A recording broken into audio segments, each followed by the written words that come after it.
Hello, everyone. I'm Ed Densel, and I host Unfound, and I run this YouTube channel. I realize you don't want to give a thumbs up to the following video until you watch it. You know what? That's totally understandable. I can appreciate that. But what you can do right now is subscribe to this channel. The button is right there. Thanks. On Wednesday nights at 9 p.m. Eastern on the Unfound Podcast Channel on YouTube, yours truly hosts a live show in which I talk about some of my personal life, I discuss recent true crime news, and I preview that Friday's episode. But I also take questions from the audience.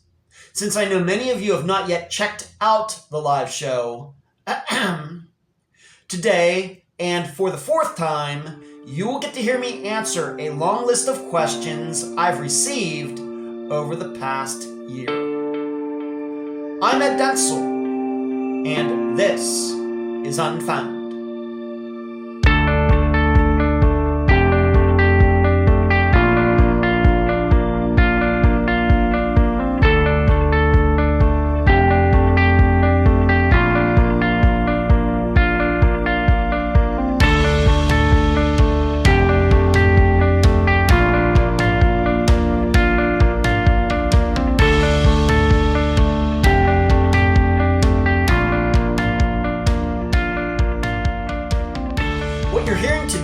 Has become an annual thing for Unfound.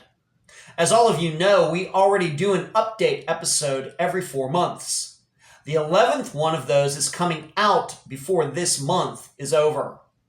In April 2019, I did the first Q&A episode, but that one came about due to some guests flaking on me.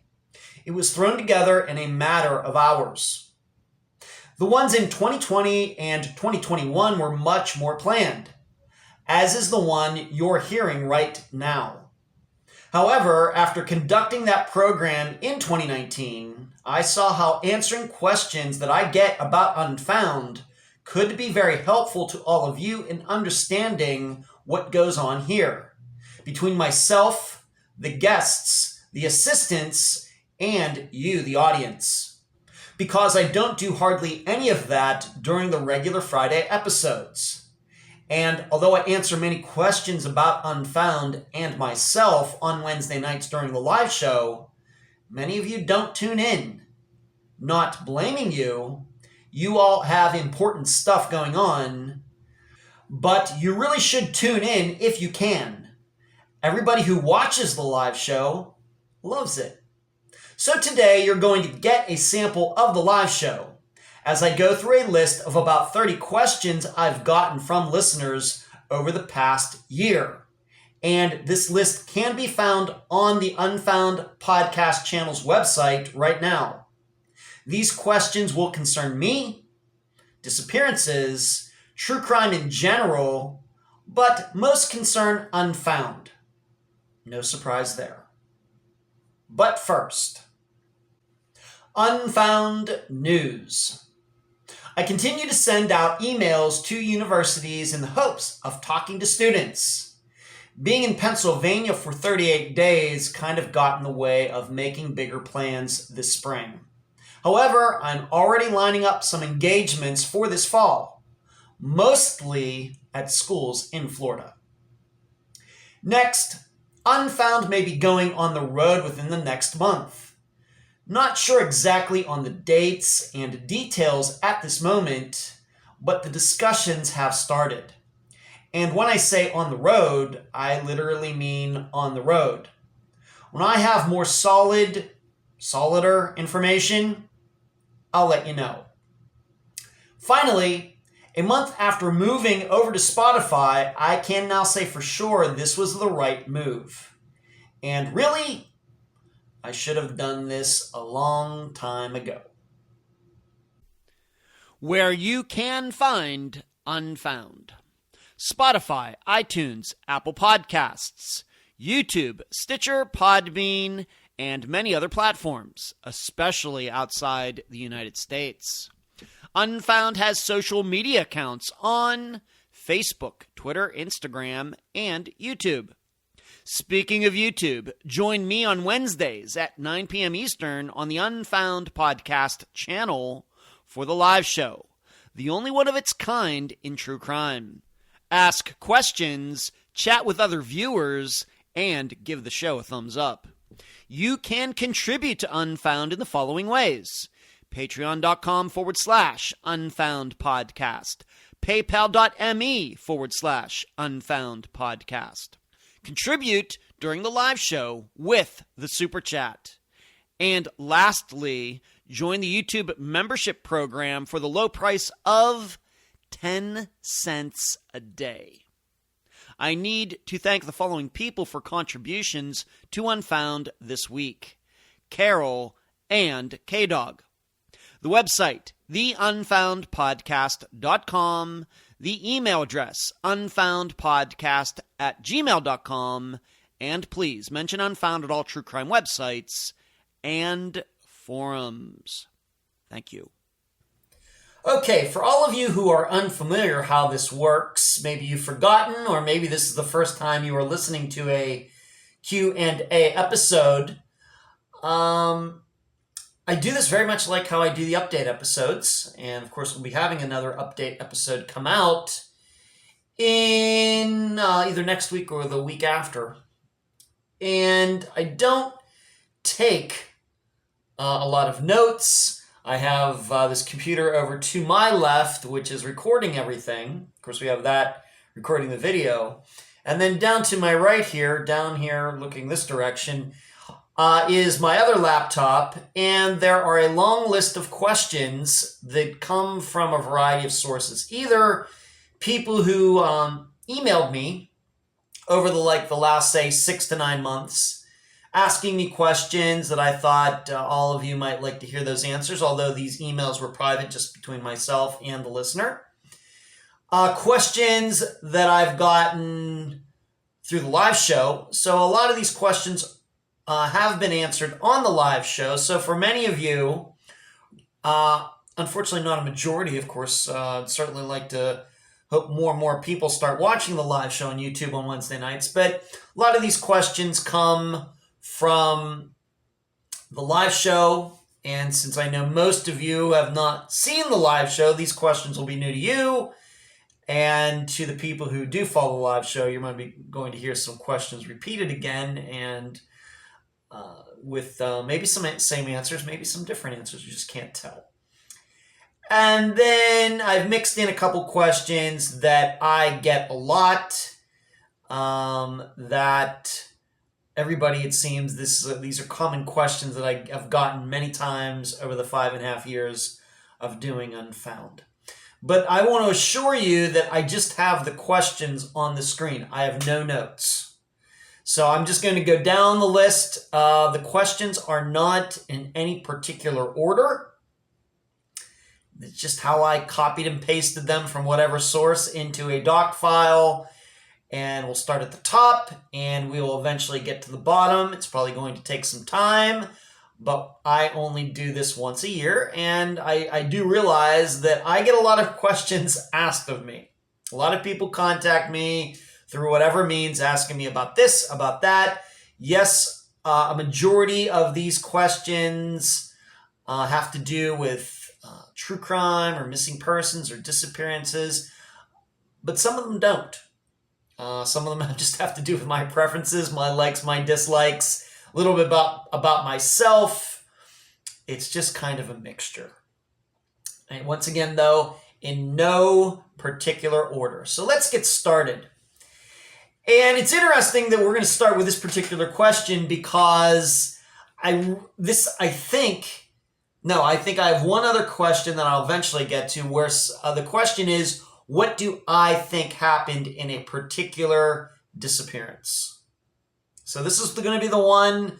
There will be another one somewhere in this list, but that's really all there are. So I don't want you to get all excited that you hear this first question and think, oh, he's going to be answering a lot of questions as to what he thinks happened in this disappearance and that disappearance. That's really not how this is going to go at all. So I just want to temper your expectations.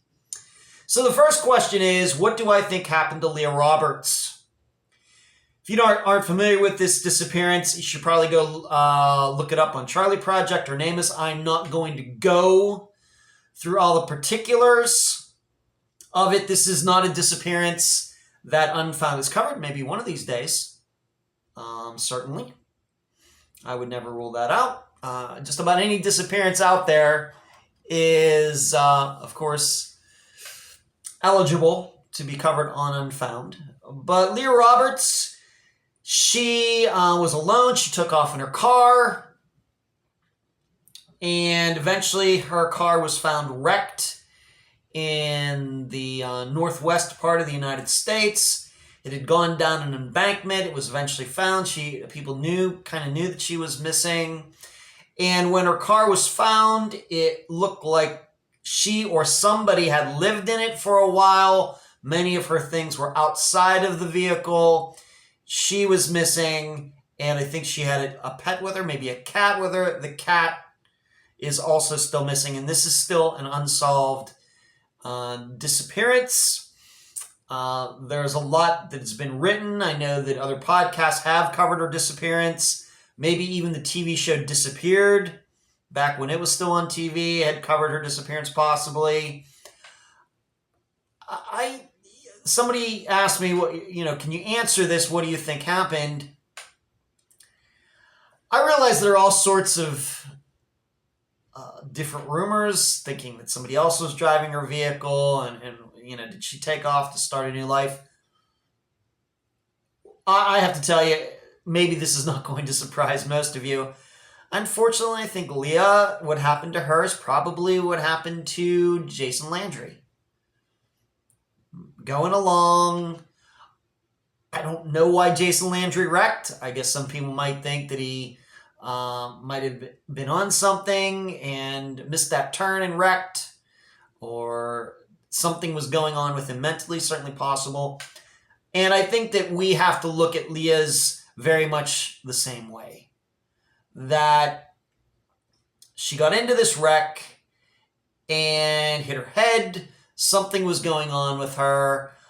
My belief, it would not be crazy to me to think that she wrecked her car, and in getting out, maybe the cat was all scared. It ran off. So whatever pet or pets that she had with her might be afraid of a car wreck. And I don't know if you've ever seen anything like that. You can see car wrecks on YouTube where there are pets in the vehicle, and the car wrecks and the person finally gets out of the car. The dog or cat or whatever is so freaked out, it goes running away. So it would not be unusual for me to think that is what happened with Leah. Now, why she wrecked, I don't know. But I just don't think that there was any foul play here. I think that more and more we're realizing that this is a common type of disappearance. Not as common as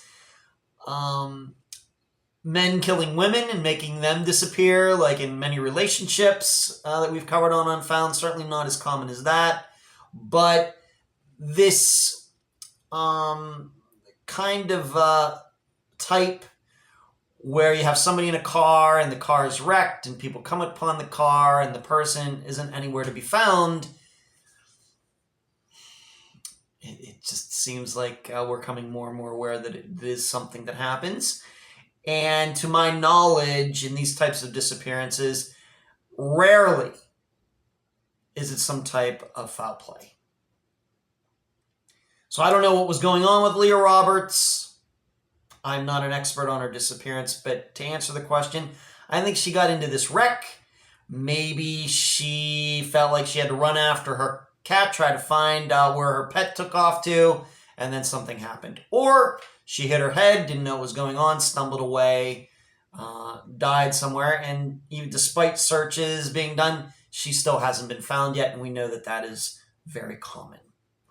So I get the perception sometimes that all of you think when I do release ideas about my theories for disappearances, that mine tend to be somewhat, can I use the word boring, or very mundane or very common. I just a lot of times just go with the percentages. And I think that's what the percentages say for Leah Roberts. All right. Next question. A question that has nothing to do with true crime or Unfound or anything else. I got the question, what do I read? I'll have you know that I don't do a ton of reading. I used to. Before I started doing Unfound and taking over my life, I did quite a bit of reading. I love to read Mark Twain. I think the last novel that I read before I started doing Unfound, because it's one of those things where you only have so much time in a day or a week to do any reading. Well, if I'm going to have any time to read, it's probably going to be on missing persons cases, reading news, reading, going to NamUs, going to the Charlie Project, going to my notes that I've taken from having conversations with people. That's what usually takes up my reading time. But before I started doing Unfound and was reading maybe a couple novels a year, something like that, the last novel that I read before I started doing Unfound was a book called Darkness at Noon, and the author's name was Arthur Kessler. This is a book that I believe came out in the 1940s, and it had to do, takes place in the Soviet Union, and a guy who is on death row, and he was originally one of the people instrumental in the Russian Revolution, but now even though the revolution was successful and the communists took over and everything, and even though he's still a communist, he is now on death row for not just kind of a new breed of revolutionary came in and kicked out the old revolutionaries. And so he's on death row, and it's what he's thinking about as he's there and how he's communicating with a couple other prisoners who are in the same situation he is. And he's due to be executed at noon, and that's why it's called Darkness at Noon. It is considered to be one of the great novels written in the 20th century. So if you've not read it, you might check it out. Of course, it is not light reading, but I love novels like that. But I love Mark Twain. Within the last 10 years, I've read Tom Sawyer and some of his other works. But these days, if you're asking me what I read, it's mostly has to do with disappearance information, disappearance news, missing persons cases. For example, for the Unfound Nows that I do every month, I will go to Web Sleuths. If there is something that has been started, a forum has been started on one of these recent disappearances, I'll check out what people are saying there. That's the kind of reading I do. And maybe I do a little sports reading, but no books anymore. Mostly what I'm doing these days, if I'm doing anything, I'm listening to podcasts, but they're not true crime podcasts.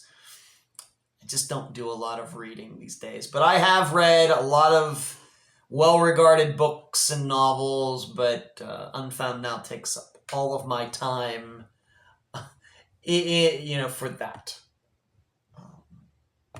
If you don't realize it, Unfound is a 24/7 job for me, pretty much, unless I'm disc golfing. Okay. Karen says, I have a question for the live show. This is, of course, a question from the live show. Do you think the recent trial of Steve Pankey will be good publicity for the podcast? This is a question that came up in early November of 2021 when I had gone to Greeley, Colorado and back. Now that it's 6 months, pretty much since I've been there, has it been good publicity for the podcast? I would say that that's hard to say. Unfound has been on 48 Hours twice. I'm not going to get into that again. So I really don't know. It's hard for me to tell from the numbers if anything has changed. And being that I've switched podcasting companies since October, I've gone from Podomatic to Megaphone, which is Spotify. And I now know that those Podomatic stats were not true. It's just hard to say. What I will tell you, probably the biggest thing that has come from the me being involved in the trial is that I have this thing going with a TV production company in England, United Kingdom, Great Britain, whatever we want to call it. And they are trying to put together a TV series regarding Janelle Matthews' murder and the trial and how Steve Pankey was hung jury, all of that. And the guy got a hold of me, and I talked to him the first time back in late January, early February. And they're continuing to try to see if they can generate some interest to get this series made. And if they do, I'm hoping that I can be the host of it or something like that. So that's probably, as far as publicity goes, that has probably been the bigger publicity item that has had anything to do with the trial of Steve Pankey. Now, on that note, there might be another Steve Pankey trial before we're done here in 2022. I really don't know. As of the recording, I'm recording this portion of the podcast on April 11th of 2022. I really don't know if there's going to be another trial. I haven't heard anything. I've heard there might be. If there is, and I'm allowed to talk about it, I surely will.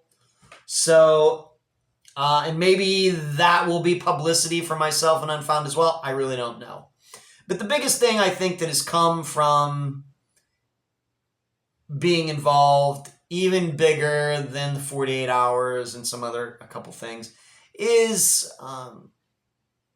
this TV production company contacting me. And hopefully we can make something happen here. But as I've said many, many times before, when I've talked about the topic of TV production, that it's very tough to get stuff on TV or anywhere else, despite there being Hulu and Netflix and Paramount Plus and everything else. It's just as hard as ever. Next question. Ed, do you think the ground-penetrating radar could be used on missing persons cases? Well, it absolutely is. I think that we have talked about ground-penetrating radar more than once on Unfound. Of course, it doesn't work because we only cover, it hasn't been successful, I should say, because we only cover unsolved disappearances. But I think in maybe at least one disappearance that we've covered, we now know it's a murder of Zoe Campos, ground-penetrating radar surely should have been used on Carlos Rodriguez's property the first time around in 2013 when Zoe was murdered, because of course that's where she ended up being found. So to answer the question from the listener / viewer, it is used. I just don't know how successful it usually is. My perception is that ground-penetrating radar really does not find that many missing people. I think it's a great tool. I think it's certainly technology that works. It is real.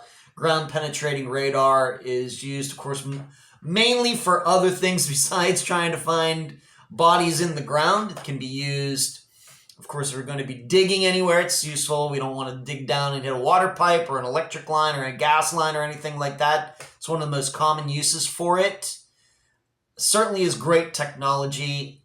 Just don't know how much of a difference it has made for missing persons cases. Surely it has been used, and a few people have been found since ground-penetrating radar was invented. But that is a very, very, very low percentage. Could it be used more? I would say yes, but first of all, you have to have places to search. You have to have good reason to be in a location to even use it in the first place. So that's what I would say. Next question. What is the one thing you would change about yourself and one thing you would change about the podcast? See, I do take tough questions on there. In fact, I don't think it was Q&A episode volume 3, but I think in maybe Q&A episode volume 2, somebody even asked me, why are you single? And I answered that. You can go back and check that. In fact, I think I started that answer out by saying, well, how much time do you have? But what is one thing you would change about yourself and one thing you would change about the podcast? As you can tell, for those of you who are watching this, you know that there are no edits in this, and so I'm just taking these questions as they come. There's no splicing in or anything, so I get to think about this in real time. What would I change about myself? I realize that, like any human, I have a lot of flaws, so I guess I can only pick one. Probably what I would say is that it's much too easy for me to be very antisocial, to be very non-social, to just be holed up in this condo here for days at a time, never being in the company of another human. And it's maybe just a little bit too easy for me to do that. I don't know why that is. I think people who have met me, listeners who have met me, I think my friends who have known me for a long time, my trivia team, disc golfers, they know that I'm a very friendly guy. Get out there. I think I'm a good sport, good sportsmanship. I congratulate people. When I go to trivia, I like all those people. We have great conversations and everything else. But trust me when I say that it is no problem for me to just stay in this condo and never go anywhere and not drive my car for days and days at a time. And I'm not so sure that that is a good thing. Maybe some people would think that it is a good thing. That somebody who can be alone with his or her own thoughts and nothing really dark and gloomy come into them. And because I know that a lot of people do have that issue. That's why, a lot of people fear being alone, fear being cooped up for too long. It's one of the reasons that solitary confinement in prison is considered to be the worst punishment, not being able to be around other prisoners, I guess, in the yard or in the cafeteria or whatever else. So some people might think that's really a strength. I guess it is, but I would even say for myself, looking at myself, maybe I take it a little too far. So that's probably one thing that I think I could change about myself just off the top of my head. Now, one thing that I would change about the podcast,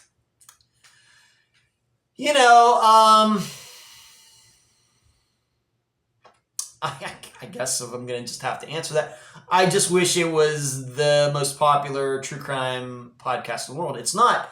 Don't get me wrong. Unfound does very well.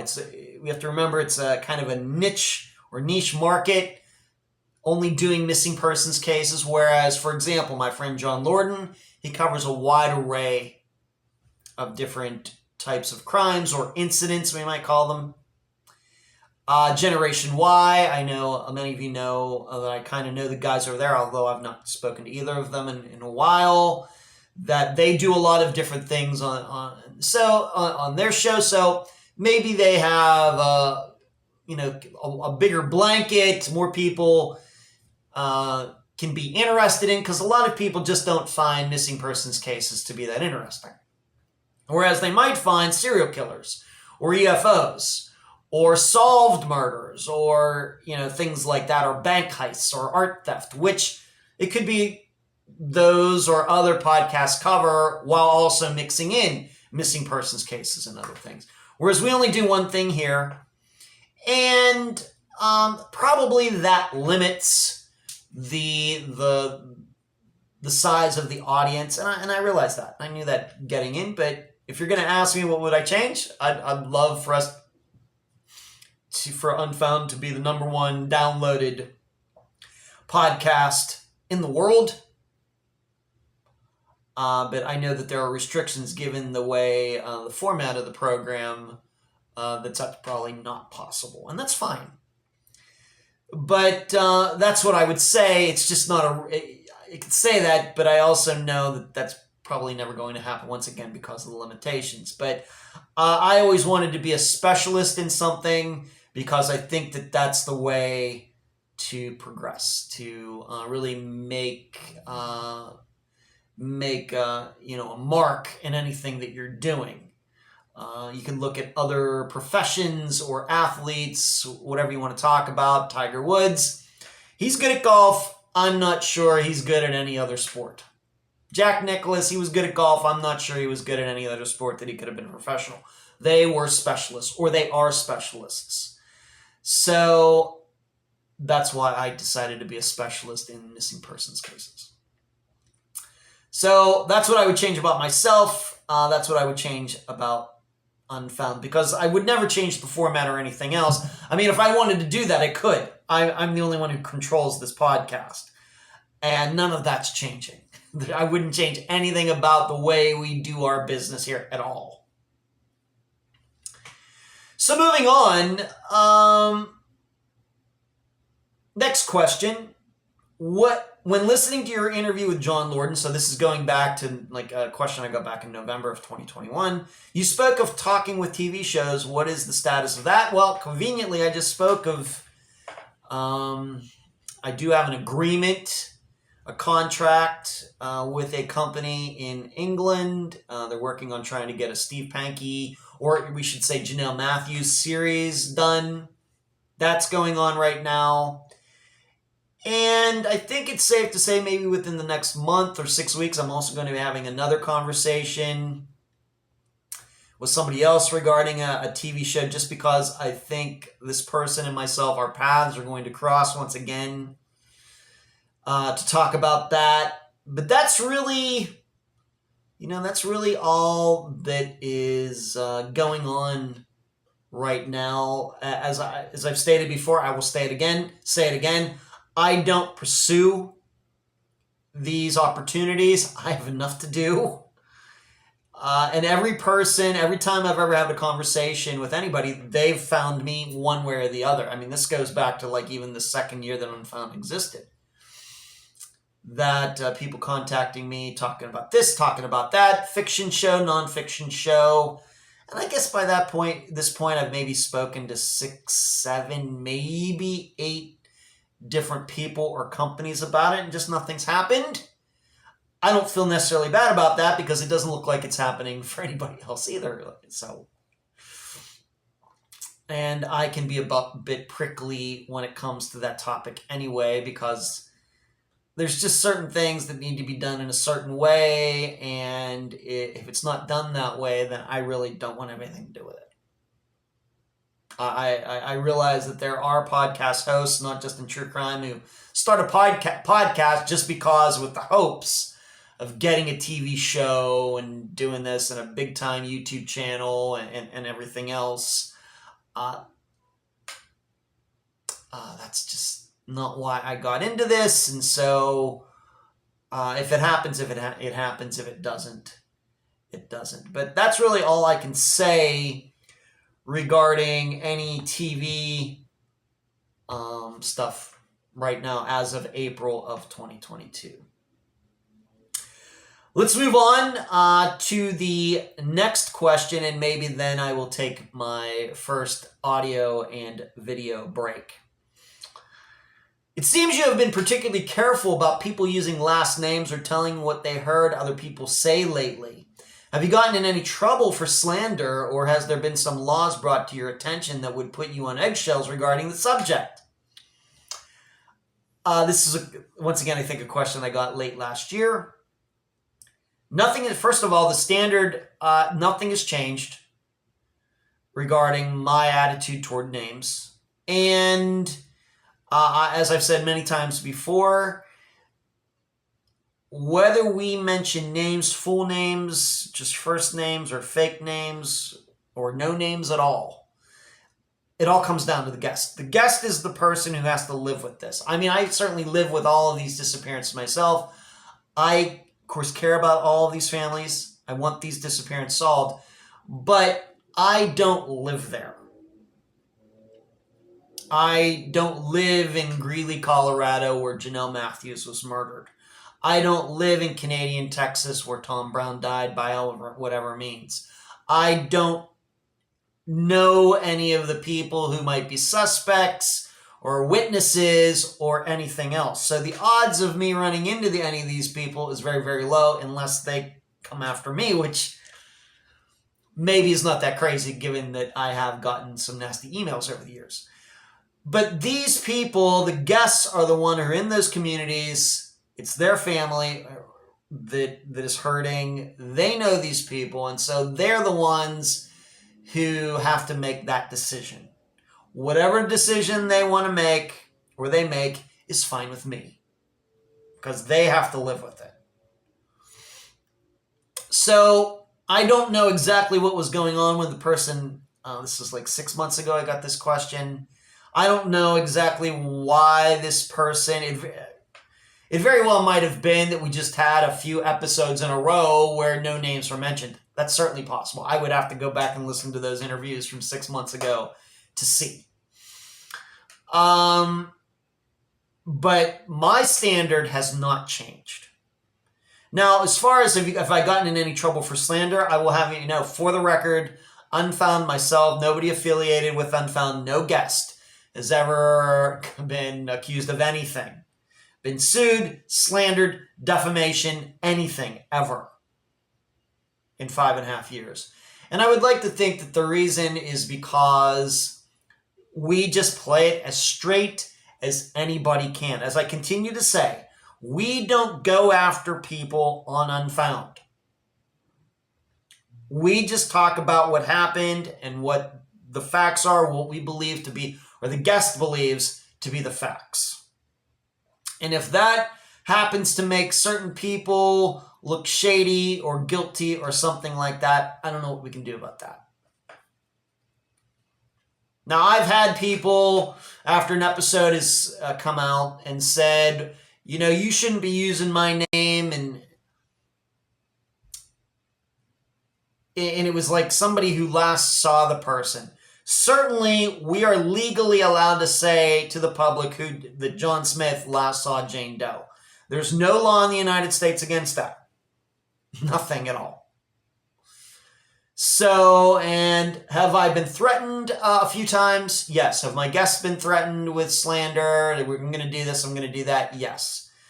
Nothing has ever happened. And I don't believe I've done anything in the last 5.5 years that would warrant any of that. The only change I would say that I've made is early on, I used to ask the guest, what do you think happened to your missing loved one? I got away from that because once again, that starts to feel to me like a slippery slope. And I stopped doing that. You go back and listen to this first so many episodes, you'll hear that question, and then all of a sudden you won't hear that question anymore. Why it changed, I don't even remember. But I stopped doing that. So instead what I do, as you hear me, and when I do the summary of the case at the end, I just come right out and say what the popular belief is regarding the family, and I just keep it simple like that. And then we don't touch that again. We don't touch that in the interview. So nobody's gotten in any trouble for slander, and no laws have been brought to my attention. Back in about November of 2019, I did go speak to a lawyer about slander.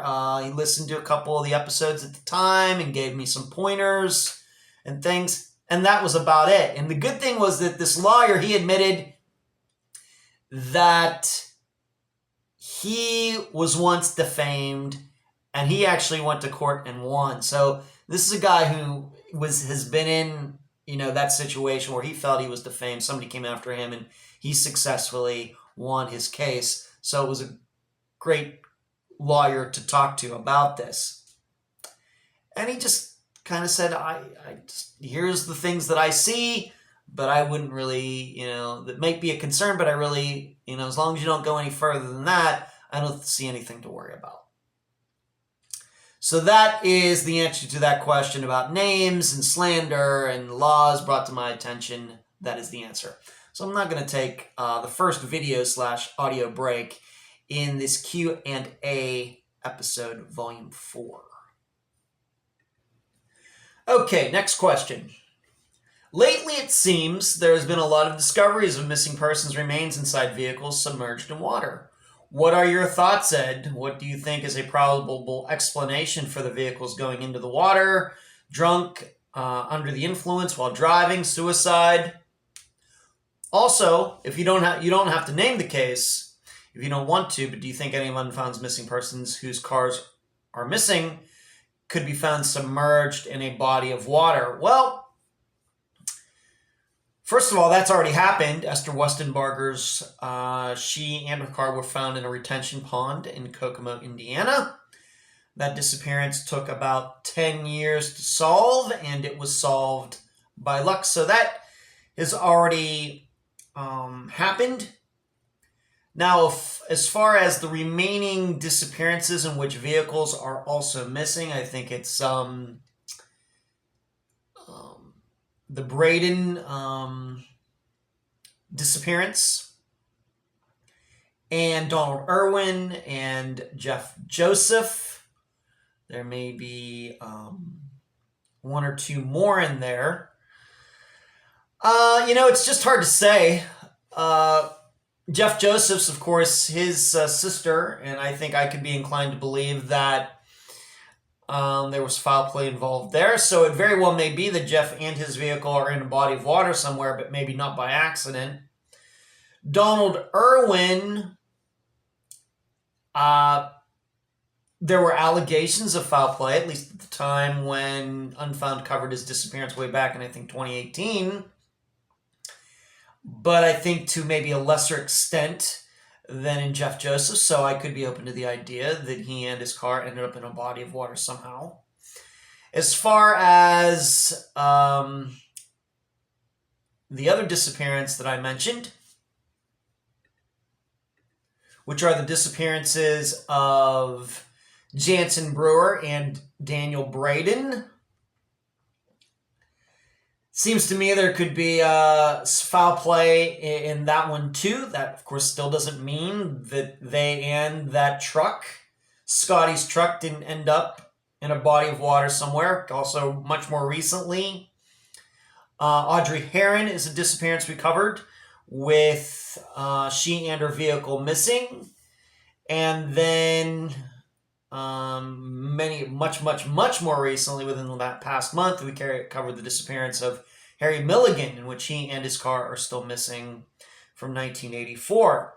I think what we have to remember about these kinds of disappearances, and what this person, of course, is asking about, is many of you know the group Adventures with Purpose, and my understanding is now there are other diving groups or companies that are now getting involved, starting YouTube channels. So it's just not Adventures with Purpose that are doing this now, that are looking at disappearances where people and cars have gone missing, and looking at the routes those people might have been taking, and then going to see if there are any large enough ponds or lakes, rivers that should be investigated.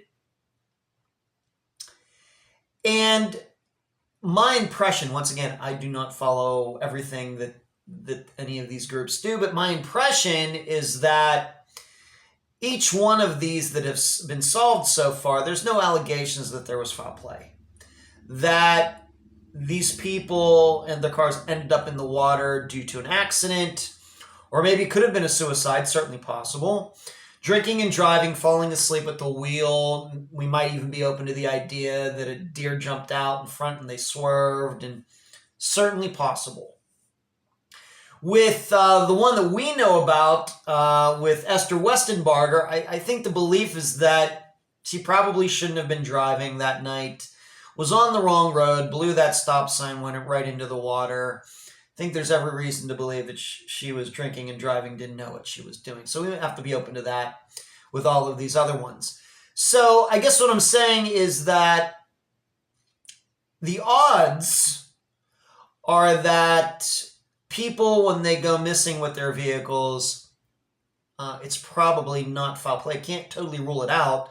We still have to look at who that person was and what that person was doing and where he or she said they were, the person was going. We have to look at all of that as well. But I don't think any of these people and their cars that have been found so far, there is a belief that there was foul play. Whereas with some of Unfound's disappearances, it seems that could be a situation. Jeff Joseph, certainly. Harry Milligan, once again, we just covered it, and it seems to me his family believes there was foul play. Jansen Brewer and Daniel Braden were two guys that were a little bit shady, especially Daniel Braden. And the guy's truck that they were in, he's certainly a shady character. So I'm not sure that was an accident either. Just don't know. So, and I guess what I'm also saying is that when you start thinking that some of these might be foul play, then you can't automatically start thinking logically. Well, because Jansen and Daniel were, allegedly headed this way, and there's a river there, that is where we're going to find them. If there was foul play, they could be anywhere. The vehicle could be anywhere. So, and maybe we think about it maybe with Eric Franks' disappearance, in which he and his vehicle were missing for a long time. Then his car was found and it was in somebody's garage the whole time. That very well may be the situation in all of these disappearances that I've mentioned. Harry Milligan, Audrey Aaron, the rest of them. Maybe they're all foul play and their vehicles have been sitting in some garages all these years. Certainly possible. I don't know how much money I would put on that. But, so we just have to remember that all of these disappearances that are getting solved by cars being found in water, all of them are not foul play. We also have to remember that, at least according to Unfound's stats, people going missing with their cars and the car and the person going missing for a long time, it's only 2 or 3% of disappearances as a whole. It's a very, very, very small percentage. Now, why does it seem seems to be happening a lot recently? Because somebody's found a way to make money at it. Just to be honest. Up until YouTube came along and up until the way I understand this all happened is that the guy who started Adventures with Purpose kind of just happened upon this. I don't know if there was necessarily any plan to make this into something, but he got into it, and now it's a very, very, very popular YouTube channel and a lot of coverage and everything else. So when that happens and you can monetize that, then you can continue to do it more and more and more. Whereas in the past, there's no money to be made in people going out and jumping into the water and looking for cars. It's just, I'm not saying it was done. It was certainly done once in a while, but it was all volunteer work and people would get to it when they could. It was nobody's job who was getting paid to do that. And that's what's changed. So when it can be monetized and people have what you might want to call the profit motive for doing it, then suddenly people will start putting the time in and start looking at maps and start talking to people. That's just how all of this works. And I personally have nothing against that. I guess it's better than it not getting done at all, but it just seems to me that of course, we've had scuba gear and sonar and everything since like World War II. What had to catch up was the business side of that, and the internet finally has made that possible. Even though the internet's been around for 25 years, it wasn't until recently that somebody was able to put that all together into something, and that's fine. So That's why it's happening. It's not that people have gotten smarter. It's not that the technology of going into the water has changed. It's not even that people have a better understanding of those certain, those kinds of disappearances anymore. It's just now that people have the time to really get into it because they now can pay their bills by doing it. They don't have to be accountants by day and scuba divers by night or something. So that's why I think this is all changed. And I'm inclined to believe that all of the ones that have been solved so far are some sort of accident or maybe on purpose, but not foul play. Could be very well be a suicide. Now, that's a pretty grisly way to drive your car into the water and the water's rising and everything. I don't want to think about it, but I don't think, I've never read anywhere, heard anywhere that any of these have been solved. There's a belief that it's foul play. And the reason that is like I said, when you start talking about foul play and a killer getting rid of a body and a car, they're not going to do it in a place that is going to be very logical. That people will say, oh yeah, that's probably where the person is. They're going to put it, the car and the person in a place, maybe not even in water. Maybe they push it off into the woods somewhere, something like that. Or if it does go into the water, it would not be in a body of water that anybody could just look at a map and say that's where it is, because that's what's going on here. All of these that are being solved, they're just looking at where the person last was. They look at, are there any rivers and bridges and creeks and ponds around, and say, let's go search those. Well, surely a killer is not going to put, if John Smith is supposed to be driving by the East River and the killer kills John Smith, he's not going to put John Smith and the car in the East River. So, there you go. All right, next question. Kathleen Moore, body found by accident in a place that had been searched purposely before. Why? I think this is a fascinating topic. I don't know if anybody else finds this topic fascinating, but I've talked about this before, maybe on the last Q&A episode, but I'm going to do it again because I do find it fascinating, and I know that I've written about this on one of the Patreon blogs. And that is I always use a disc golf example for this, so bear with me. Anytime I can try to put disc golf into disappearances, I do. In disc golf, we play on courses that are not like ball golf courses. We play around a lot of bushes, a lot of trees, a lot of woods. We're throwing through paths in the woods or fairways that are only maybe 10 to 12 feet long, down a fairway with trees on the side and all sorts of thorn bushes and everything else. Very common on a lot of the courses. And so a lot of times, if you throw a disc and you hit a tree and it goes off in some direction, you have to go into the bushes where you don't want to be to find your disc. It's very, very common, and every disc golfer out there, if he or she has been playing for just even a week, has lost a disc in some woods or bush or something like that. It's very common. And I've actually had this conversation with other disc golfers, even before Unfound started, is why is it that you can throw a disc and you throw it, maybe it goes 200 feet down here, hits a tree, goes off to the right. You go down to that area, and of course the brush is like brown and green, but your disc is like bright red, and you don't see it. And you'll be in there, your friends will be in there, you're looking around. You all saw where it ricocheted and where it went. Didn't of course see it land, but saw it going in that general direction. You know how fast it's going. You go to that general area, you got 4 guys looking for it, and you can't find it. No matter what you do. 10 minutes, 15 minutes, 20 minutes, a half hour. Even though it's red, or some bright different color, pink or orange, really should stick out, you don't see it. Even though all of you saw that it went in that direction.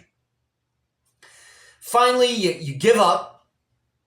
You keep playing. Whoever lost the disc is ticked. I've been there I've been there myself. But then like a day later, 2 days later, 3 days later, a week later, you'll get a call. This has happened to me. It's happened to every disc golfer out there. That somebody who played the course maybe an hour after you did, or the next day, was on that very same hole, threw a disc, hit a tree, went into the bushes. That person goes looking for his own disc, finds his, but he also finds yours. The one that you and your friends couldn't find, that you knew where it was, you knew the direction it went, you knew what color it was, you knew how fast it was flying, you had all those people there, you can't find it, then somebody comes along the very next day or within the next hour, doesn't even know you were on the course, doesn't know you threw the disc, doesn't surely know what color it is or anything else, but he finds it and all of you couldn't. How is that possible? It defies all logic that exists on the earth. But it happens all the time. Every disc golfer out there knows exactly this. We've been on both sides, where you lose a disc and a person a day later calls you and says, yeah, your disc was there, and you're thinking, well, I looked for it for half an hour, couldn't find it. And I've been on the other side. I've found somebody's disc somewhere, and then when I return it to the person, because we put our names and numbers on the disc, the guy will say, I was looking for that thing for a half hour, couldn't find it. Where was it? So I've been on both sides. And being that disappearances are my thing, I of course can't help but see the similarity between a bunch of people looking for a missing person, believing that this missing person went into these woods, 100 people go in there, can't find the person, and then a year later, 10 years later, a hunter who doesn't even know that John Smith that disappeared in those woods will be tromping through the woods on the first day of buck and happen upon John Smith's remains. And this happens all the time. And I see the similarities between that and the disc golf situation that I just described. How can this happen? Why is this? There has to be a reason. And I don't believe it's not because people aren't motivated. I've looked for my own discs, haven't been able to find them. I've been with friends who are looking for discs, we can't find them. We are motivated. Even though these discs only cost like $15, we are motivated and we fail. Searches go out. I'm not going to say that all of them are motivated. You just can't tell when you get a bunch of 100 people. Surely everybody does not have the same level of motivation. But surely a large majority of them want to be there. They want to help. They want to do the right thing. And they fail too. Then somebody comes along, doesn't know anything about the disc, the remains, anything else, doesn't care or anything, succeeds. And so the only conclusion that I can come to is that actually knowing, this is going to sound totally counterintuitive, but it's the only thing that I can think. At some point when you go to search for anything, a ball, a disc, a person, at some point knowing where that person or that ball or that disc disappeared is actually a hindrance and not a help. I know that is so bizarre. And being that I've only ever looked for one person one time, that was Stephen Kocher. In fact, the anniversary just passed a few days ago. But I have a lot of experience looking for discs and failing. And the problem I think you have in both situations is that logic tells you the disc, the person must be in this area. But what happens when you don't find that disc or that person in that area? The logical thing to do is to start looking elsewhere. Yet, the other part of it can be logical both ways. If you don't find something in this area, it pays to look elsewhere. However, another part of your logical mind thinks, it can't be anywhere else because you saw this disc go in this direction. Or if it comes to a missing persons case, there are footprints going in this direction. There's no reason to look anywhere else. And so you can actually know too much.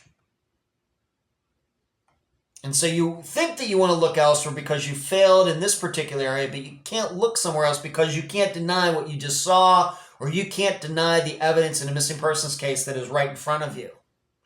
That at some point, I don't know when it is, I don't know if it's an hour in or a day in, when it comes to disc golf, a minute in, 10 minutes in, I don't know when it is.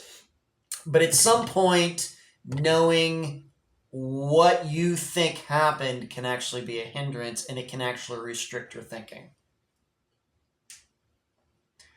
That's the only conclusion that I really can come to regarding any of this.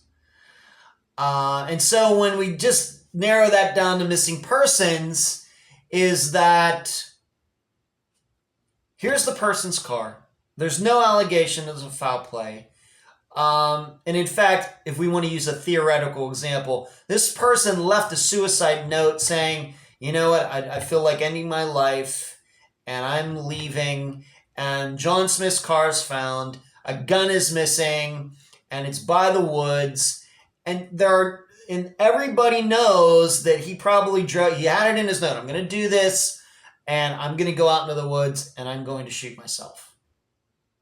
I don't want to be here anymore. And this is very similar to what happened, speaking of disc golf, to a player who killed himself late last year. Although I don't think he left a note, but I think there were other signs. Very sad.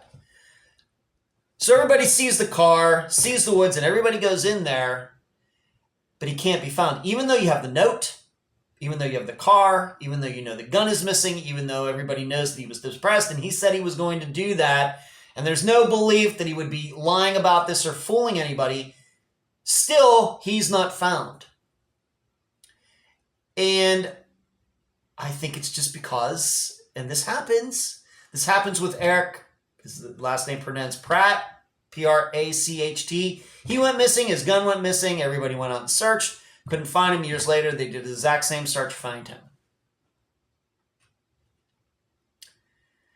I think it's just because it just, with Jason Landry, how far could he have walked? How far could he have gone? I think it's just because at some point, knowing thinking you know everything you need to know actually gets in the way of actually succeeding. I know that sounds so bizarre, and it's very counterintuitive, and it's very, I don't know if it's Zen or something, but it's certainly part of maybe a very philosophical way of looking at life. I'm sure you could apply that to a lot of different things. Because it happens so often that I do not believe that it's just people not really caring. There is something else going on. And that's the best that I can do.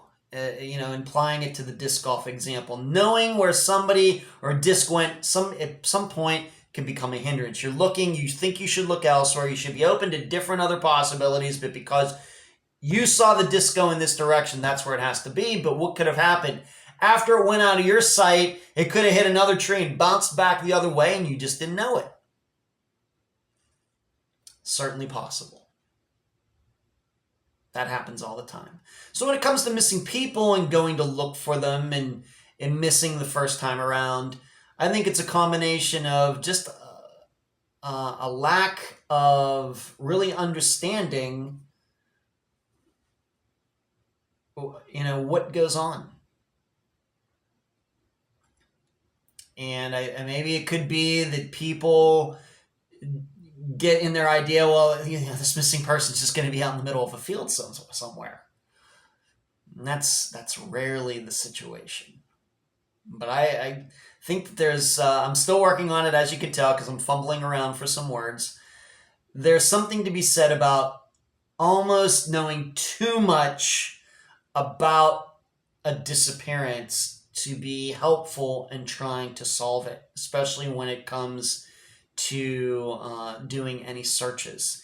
It very well may be that it's better, and this happens so many times, it may just be better to know less and to just know the generalities. Jason Landry, well, his car was damaged here, and maybe not know anything else, not know that all his clothes were in the street, and not suspect that he might have hit his head, and not know a lot of things, of course, now that we do know about Jason Landry. So that's just an example. It may be better from a search standpoint to not know those things, because then people start to get ideas in their heads about where he could be. And then when they go to those places and do those things, they don't find what they're looking for, and they get stumped.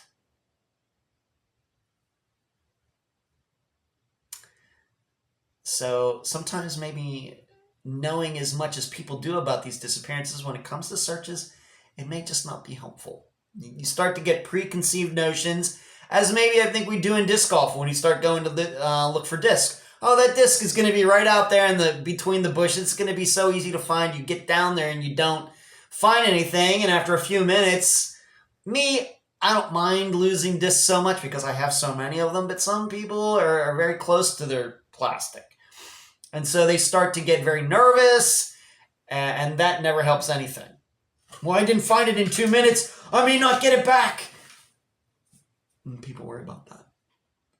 But I think there is some sort of relationship between all the searches that I've done for discs that have failed, even though I thought the disc was right there, and these searches that are done for missing people, where it seems like the person should be found in 10 minutes and the person isn't found for 30 years. And when the person is found, the person's found by accident. I think that there's a relationship between those two circumstances, even though they seem like they could be not further or farther from each other. So I know it's a long answer, but I think that's probably one of the best questions that I'm going to answer in this Q&A, because it's very important. Searches are very important. They continue to fail. You get all these people together and they find nothing. And once again, later, a year later, 10 years later, as the question says, that person is found right in the area that was searched. How can that happen? Something that has to be fixed. Moving on, this is the other question that I was asked about a particular disappearance, and asking my opinion on it. What do I think happened with the Springfield 3? Of course, a woman and her daughter, and then the daughter's friend, they're all there together. They go missing. People show up at the house and maybe don't realize that they're missing. And there was a bulb from an outside light right outside the front door that had been broken or taken out or something like that. I didn't write down all the particulars in here. How can that happen? Their cars are still there. In my understanding, the girl that was there, that was the friend, wasn't even supposed to be there that night. Certainly, it is a disappearance that is rare, and I think it's the reason that so many people know about these 3 women being missing. 3 women going missing is rare. As you would probably suspect, people going missing all by themselves is choice number 1, most common number 1. Choice number 2, most common, is 2 people going missing together, and then people who disappear in threes, a group of 3 going missing all at one time, is very, very, very rare. And in fact, I would state that people, 3 or more people dying in a plane crash is more common than 3 people going missing at the same time altogether, friends or family. So we have to really look at that. We have to understand that this is a very rare type of circumstance, type of disappearance. So the circumstances under which they disappeared must also be very unique. And so even though we might default to, well, this has to be a relationship thing or, a rape, I'm not sure you can automatically go to that. Now, I will tell you, right here in the Tampa area years ago, before I moved here, a woman, her daughter, was it both of her daughters, or was it a daughter and her friend, went missing. And then days later, one of them was found floating in Tampa Bay, just south of me. And then eventually another one of them was found floating in Tampa Bay, and the other one was eventually found as well. They were all dead, and they had all been murdered. And eventually, a guy's name is Oba Chandler. And the way they caught him was that the mother had written down something regarding his boat. And here, the three were out somewhere. They ran into Oba Chandler. They wanted to go out and take a sunset cruise. He said he had a boat. He took them out, and he took them out there. He bound them all up, threw them into the water, and they all drowned. I didn't write down the specifics, but I don't think that Oba Chandler had ever killed anybody before. But he took these women out and killed all three of them. This adult woman and these three girls. Maybe they were teenagers, something like that. But you can understand that's rare. So that's what we have to be looking at for the Springfield 3. I guess what it also shows is that it is possible for one person, in particular one man, to take three women and kill them. Now, of course, the circumstances with the Springfield 3 and these women who were murdered here in the Tampa area by Oba Chandler are certainly different. This was something where they were looking for a sunset cruise. He just happened to be there. If they had talked to anybody else, those three women would all still be living today. Instead, they ran into Oba Chandler. This is obviously not what happened with the Springfield 3. Obviously, somebody showed up at that house. So then we start thinking, is it possible for one man to have lured them out of the house, taken them out of the house by gunpoint, something like that? Nobody heard anything. And I know there's been a lot of rumors. This disappearance is, 30 years old now or something like that. It's just hard to imagine to me that one guy, it very well could be this was all a mistake, that, some guy ended up at the house. Maybe he was mad at the mother. Maybe he was mad at one of the daughters and didn't know that the daughter's friend was going to be there. And he just had, it's all hard to imagine. In addition, if this guy or men really had, the hatred for one, two, or all of these women, why didn't they just murder them right in the house? Hard to understand. Is this a burglary gone bad? Did somebody not know that they were all home that night? And, what are we to make of this light that was screwed or broken or whatever it was? And, of course, what made everything difficult is the next day all these people came over to the house, polluted the house, the scene, everybody's fingerprints.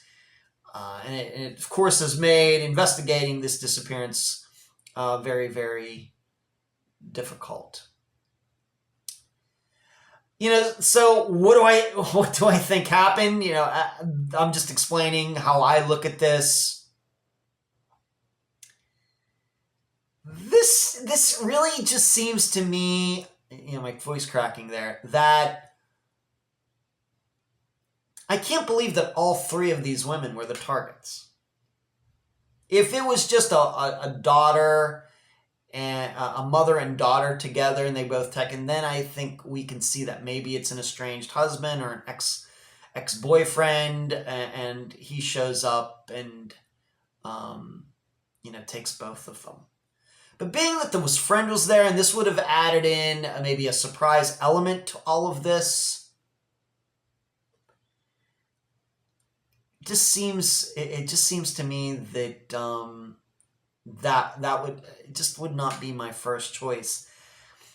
Really, don't know what to say. I just this is one of those disappearances, I think, where if we were to cover it for Unfound, probably we would, as we usually do, or as I usually do in talking to the guests, usually things come out that not necessarily secret, but that maybe issues that other people or reporters might just push to the side because it doesn't seem relevant, because they don't have an experience really covering disappearances. Maybe to a person like me who has covered 250 of them would take a look at that and say, oh, well, that's really something we got to talk about.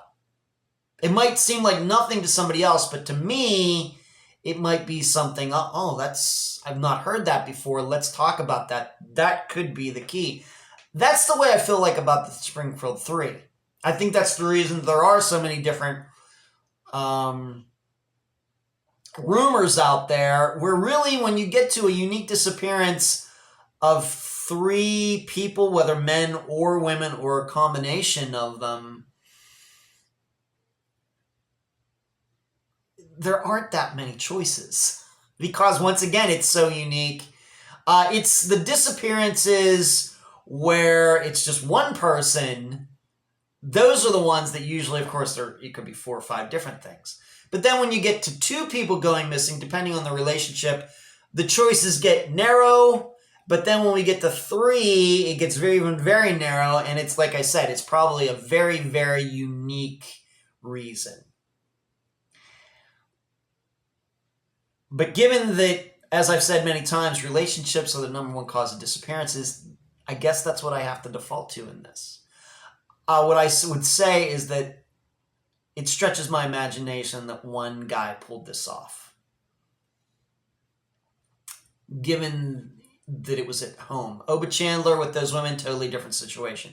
But being somebody really decided to go over there and knew that at least 2 women would be there, and then in the end ended up taking 3, tells me probably that more than one guy was involved. And it had something to do with one of them at least. Which one? The mother, her daughter, the friend. I just don't know enough about the disappearance to say. But I still think, even though I'm breaking this down and saying that, well, relationships, that's pretty common. My guess is there was more going on in this disappearance than just this. This might have been a relationship disappearance with all sorts of mitigating factors that somebody or a group would choose to show up at somebody's house, a woman's house and daughter there in the middle of the night and do that. This was more than just a relationship type of disappearance. That's the best I can say. Certainly love to cover the disappearance sometime. Maybe we can make that happen. I know that I've never tried to contact anybody in any of their families. Maybe Emily has and just hasn't been successful. Maybe I need to put that on the list of my things to do. So now I'm going to take my second break for this recording of the Q&A episode, Volume 4. Okay, let's get back to this. The next question for this Q&A episode. And if you hear a little background noise, there's a little construction going on in the building. And that starts happening in April because all the snowbirds are here, and then they leave. Then all the owners come in to check in to see what damage was done. I'm one of the few people who actually lives year-round in this building. Okay, the next question is, in my perspective, how many disappearances do I believe are an abduction, drug-related, family issues, or just unknown? So I guess this person is asking, what would be the pie chart? If you could imagine a pie chart with little slivers being percentages, which is which? Before I can answer that, I do have to say that back in 2016, when I started Unfound, if somebody had told me 5.5 years in that we would cover as many disappearances that seem like walk-offs, I would have been very surprised. It's probably one of those points that I've become very educated on, and it may be why now here in 2022 that I default to that choice more maybe than all of you do. I'm not saying you're right, I'm not saying I'm right, but it's much more in my consciousness now than it ever would have been back in 2016 before I started covering disappearances on technically a weekly basis, but you know I do this every day. So as far as that pie chart would go, the walk-offs where people, let's just say walk-offs would be, under that category would be suicides, mental illness, maybe some sort of diabetic episode. Somebody is supposed to be taking their medicine and isn't. I wouldn't necessarily call that a mental health episode. I wouldn't, of course, would not call that a suicide issue, but it's kind of in a category all on its own when people don't take their medication, not so much maybe for their mind, for their body. Maybe it's no different than people who have to take heart medication and don't, maybe something like that. But it seems to me with diabetics that if you miss that medicine on a daily basis, if you miss just one day, it can be very, very dangerous. I'm not sure you can say that about people with heart issues. I just don't know. I'm not a doctor on this program. That's just my perception. But if you were to put all of those types of incidents where there would be no foul play, but a person wanted to kill himself or herself, mental illness, some sort of medical event, or maybe we could, being that I've already kind of talked about it in this Q&A episode, somebody like Leah Roberts, the first question, hitting her head possibly and walking off not realizing what she was doing. Jason Landry, maybe there's some other disappearances that I've talked about or we've covered that could be like that. I gotta tell you, it's I think like, I don't know, 20%. And then I think foul play would be maybe 70%, 75%. And then the rest would be some type of accident. So that then gets back to what I've already talked about with Adventures with Purpose, other groups, going out and finding people's in their cars. Those seem to me to be all accidents, but I just talked about how it's such a small percentage. So that's where that small percentage, I think in the end, it all kind of works out percentage-wise, where you have way over 50% of disappearances are foul play, whether it's husband and wife or some sort of, just an out-and-out murder of friends, or I guess we could put overdoses that are covered up in that category. All of that put together could be easily 70%. Then you get the walk-offs, the mental health issues, health conditions. I guess hitting your head would be a health condition as well. All of that would be like 20%, and then that other 5 to 10% would be some sort of accident. Like Esther Westenbarger, that was an accident. It seems maybe she did have a heart attack on the way home, but she was on the wrong road, and it seems to me she was just drinking and driving. So that would then be, in my opinion, an accident. That would be in that very small percentage. How would I classify Crystal Morrison's? Is that an accident? Is that a health-related event? I think it was a health-related event. So that would go in the 20%. Of course, Zoe Campos, Audrey Bowman, Tyler North, those would all go in the murder category, that big 70% category. So I think that is the best I can do, breaking it all down. Specifically in the question, there was drug-related issues. That would be a combination of people killing people with hot shots, people covering up overdoses that were accident. I wouldn't put that in the accident category because there's an effort to cover it up. So you have to put that in the foul play category. In my opinion, anybody's going to do that. There could have been certainly something else going on.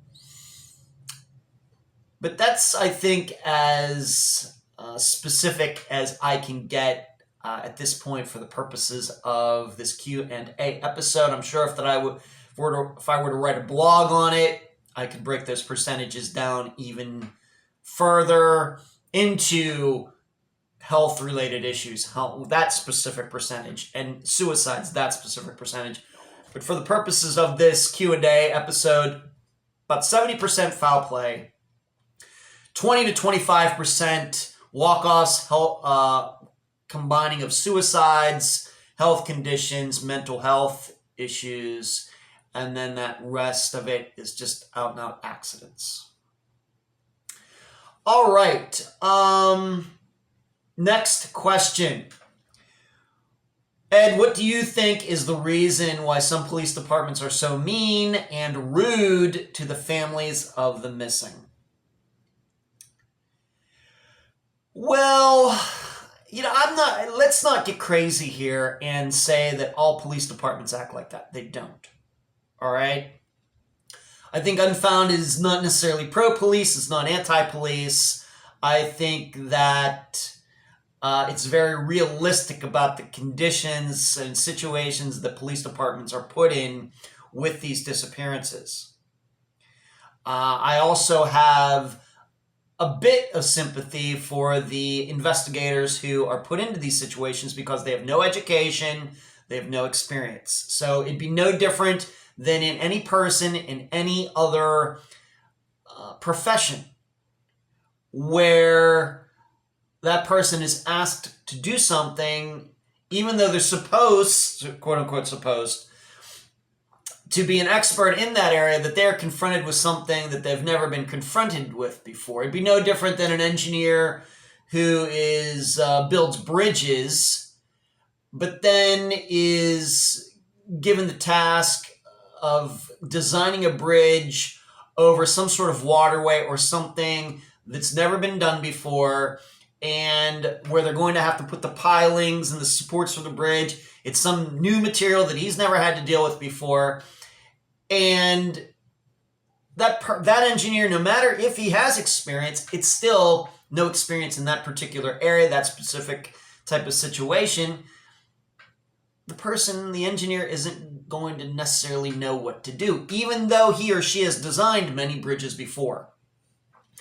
So we have a situation with police departments. They certainly do a lot of investigations of rape, domestic violence, burglary at 7-Elevens, car thefts.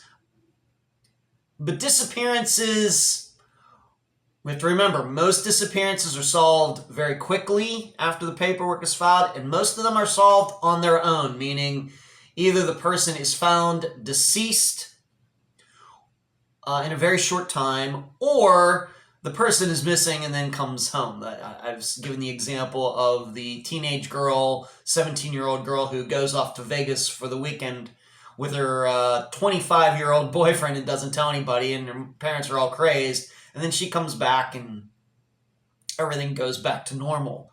This is common. That's what I mean by a disappearance solving itself.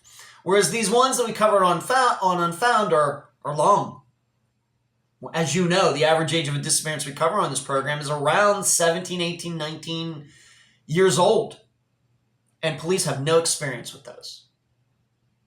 In fact, any disappearance that goes longer than a week, most police departments are going to just shrug their shoulders and say, I just don't know what to do. So when it comes to police departments being mean and rude, that could be a very natural human tendency to be very defensive. It has nothing necessarily to do with their profession and what they've chosen to do with their lives. It's just they're being confronted with something. They don't have answers, but they feel insecure about it, and so they may say some things they shouldn't. In addition, though, if you want to go the opposite direction, the fact is that their experience that they have with disappearances, all of these cases that are solved within a week, actually hurt hurt their knowledge, because then they start thinking every disappearance will just solve itself in a week. And when one doesn't, then they get defensive. When a family says, all right, my daughter's been missing for 2 weeks, what are you going to do about it? And here that whole time the police department was poo-pooing the whole thing when the parents came in originally. Because, well, we know that she'll be back in a week. As, to be specific, that's what the Orlando Police Department told to Jennifer Kessie's family when she went missing, which, as we all know, was crazy. Should have never said it, but that's done often. So what do I think the reason is? I think it's a lot of things put together. I think it's human tendencies. I think it's a fact of police departments, investigators not wanting to admit that they made mistakes, that they should have taken this disappearance seriously from the beginning. It's a lot put together. What I don't, maybe this is what I should also say, I do not attach this to any sort of corruption or anything like that. I'm certainly willing to believe in some of these disappearances that police officers were involved, but except for Robin Abrams, I'm not sure, and I suppose maybe some of you out there, Tom Brown, I'm not sure how many of these disappearances have anything to do with a police department as a whole.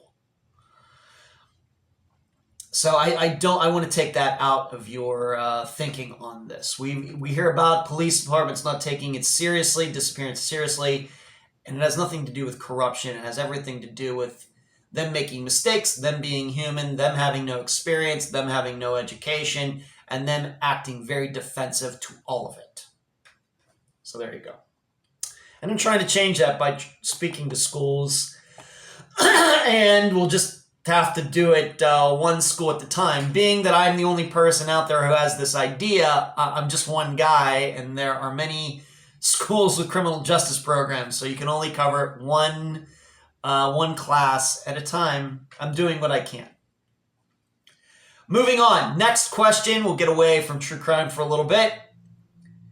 Favorite food besides chicken wings? The reason this person says this is because I've become known, at least on my personal Facebook page, to talk about how I love to cook chicken wings. And in fact, I just cooked chicken wings within the last few days. I go and buy the wings. It's really weird, given inflation, the chicken wing prices have not gone up. It seems maybe there are less chicken wings out there, but I've been buying chicken wings to cook, not actually cook chicken wings, but you go to like the deli or or whatever they call it, where the chicken wings are wrapped up and they're cold. And then of course you take them home and chop, cut that third part that you don't eat out of it, and I cut them apart and put them in oil and fry them. The price of chicken wings have not gone up, despite everything else going up. So I don't know what that is, but because I've been doing that for about 2 years now. Anyway. Favorite food besides chicken wings? I will tell you that, and I think there's another question down here eventually where somebody asks me things that I don't eat that it's weird, and you'll see how weird it is. But some of my favorite foods, I love steak. Been kind of getting away from steak. Now, steak has gone up in price, so I have stopped buying that, but I love steak. I am a meat eater. I've dated a few vegetarians in my time, but those women did not change my eating habits at all. Unlike that comment that Samuel Jackson makes in Pulp Fiction. I love steak. I love vegetables. I can't eat a lot of fruits these days because I have a FODMAP issue with my body, and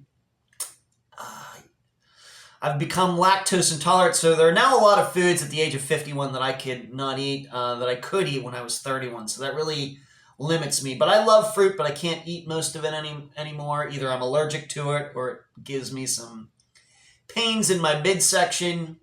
But you give me some good cooked vegetables like broccoli, or like peas and mushrooms put together, or I can't eat asparagus even though I love it. But Brussels sprouts, cauliflower. I love all of that. I know it sounds like such a geek. But I love all of that. I love popcorn, even though I've been kind of going away from that because it's hard on my teeth. And given I spent so much money on my teeth this past year, I'm careful, a lot more careful about that now. But I love good popcorn with some butter on it. Like I'm telling you, movie popcorn. Even though I haven't been to the movies in a long time, movie popcorn is like I could just get to be like gain 200, 300 pounds on that. I'm serious. What else? I love chocolate, but I don't eat it as much anymore. I've been watching myself on that. I love Cheez-Its, but once again, watching myself on that because we know that that's not very good for you either. But, regular foods, chicken wings. I love just chicken in general. I'll just get the chicken breast, put them on my George Foreman grill, cook it up, get some vegetables. That's spectacular. I love Publix diet iced tea. Publix is the grocery store chain here in Florida. I know it's in other states, but they don't have them in Las Vegas, for example. So if you're in Las Vegas, what's a Publix? It's your Albertsons or Smiths.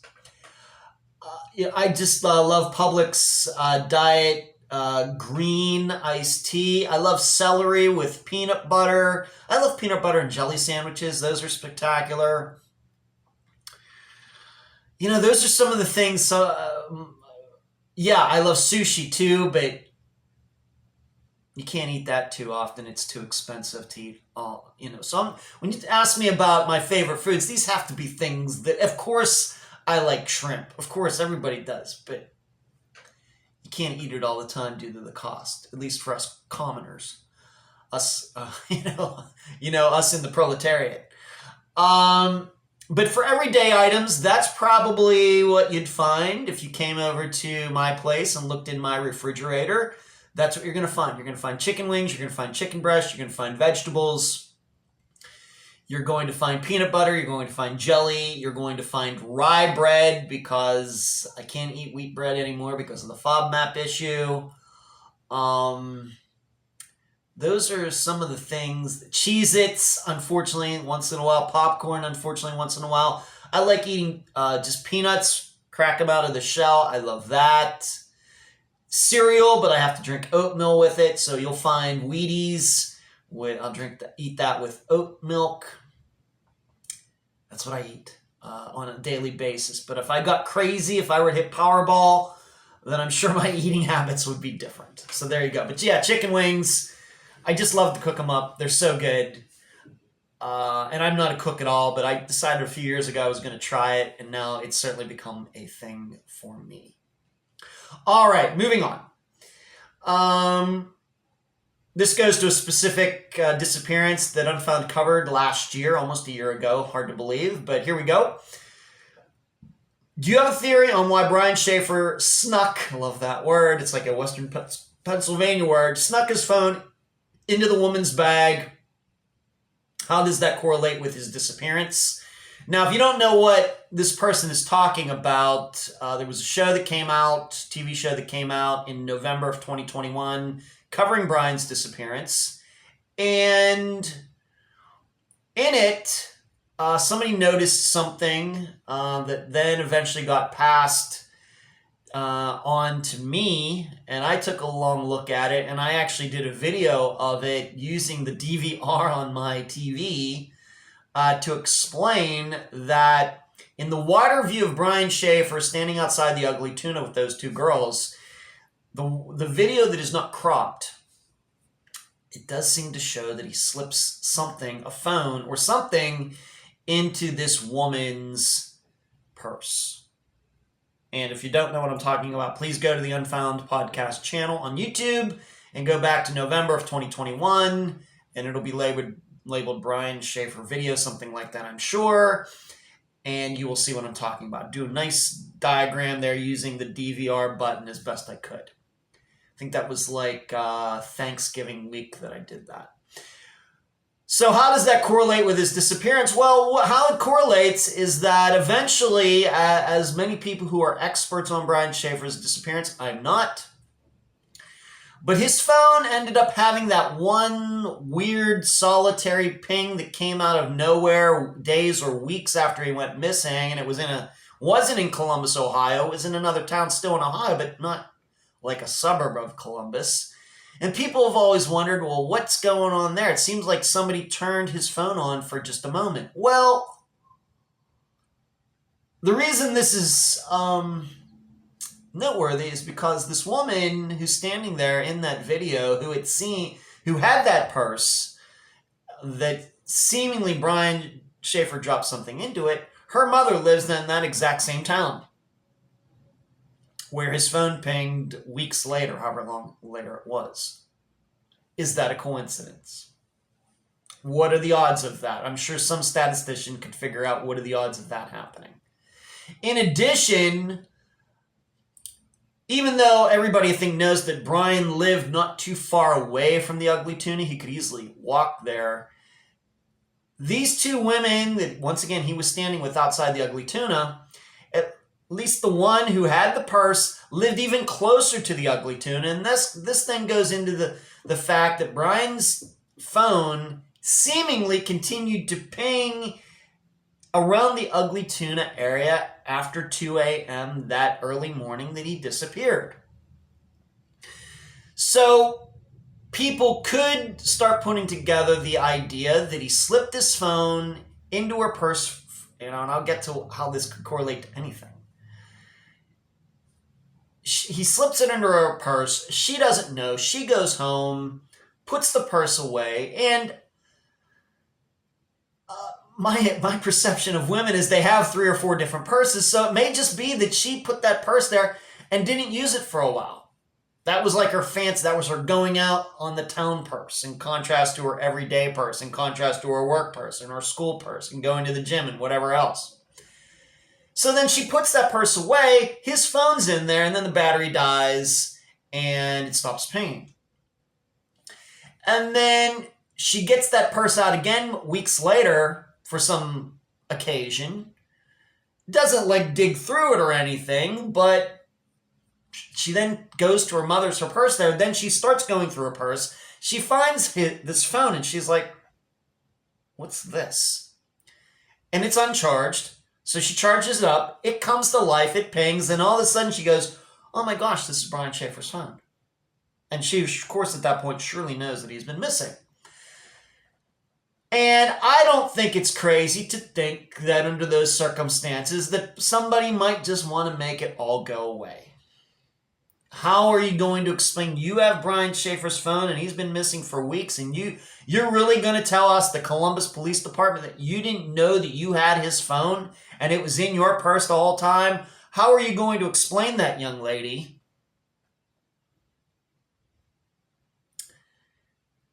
And so that's then why she decides, you know what, I'm just going to make it all go away. It's a theory. I think it's something, now she may be listening to this and saying that's completely insane. That's not what happened. The problem is that the fact about the phone pinging in that town is true. The fact is that her mother lives in that town. That is a fact. The fact, I sound like Phil Klein now.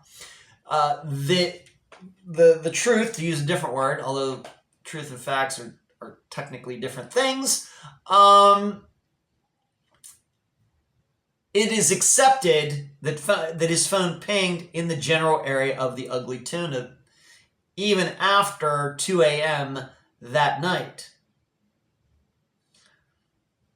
So why would he put that phone in her purse?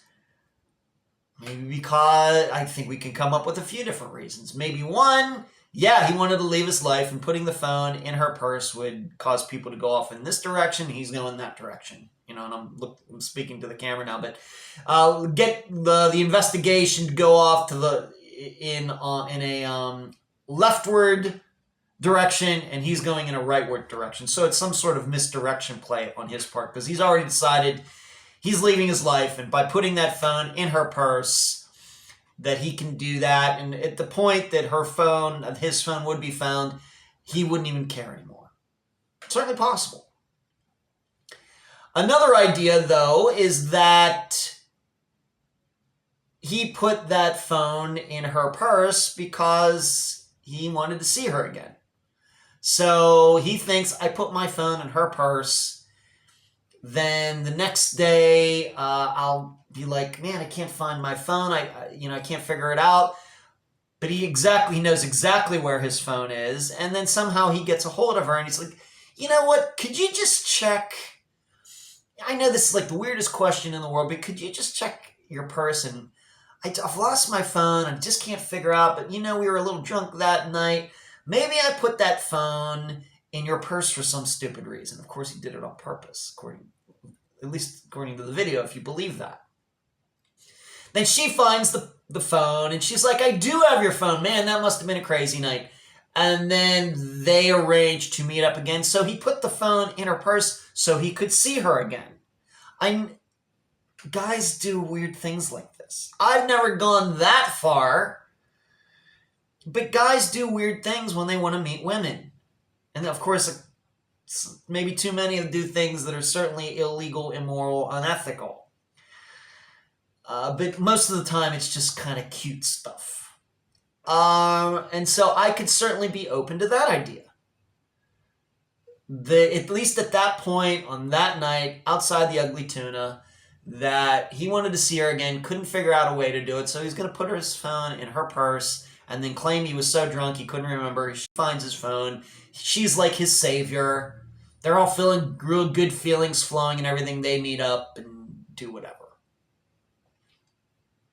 Guys do these things, and dare I say it, I think probably women have maybe done a few crazy things to meet men or women, whatever kind of relationship, straight, gay, I don't care. But when people want to meet other people because they're attracted to them, they'll usually come up with very creative ways to run into them or meet them, something like that. So that also goes through my mind. But of course, we know that Brian went missing before this meetup could happen, if that's what happened, if that was his plan.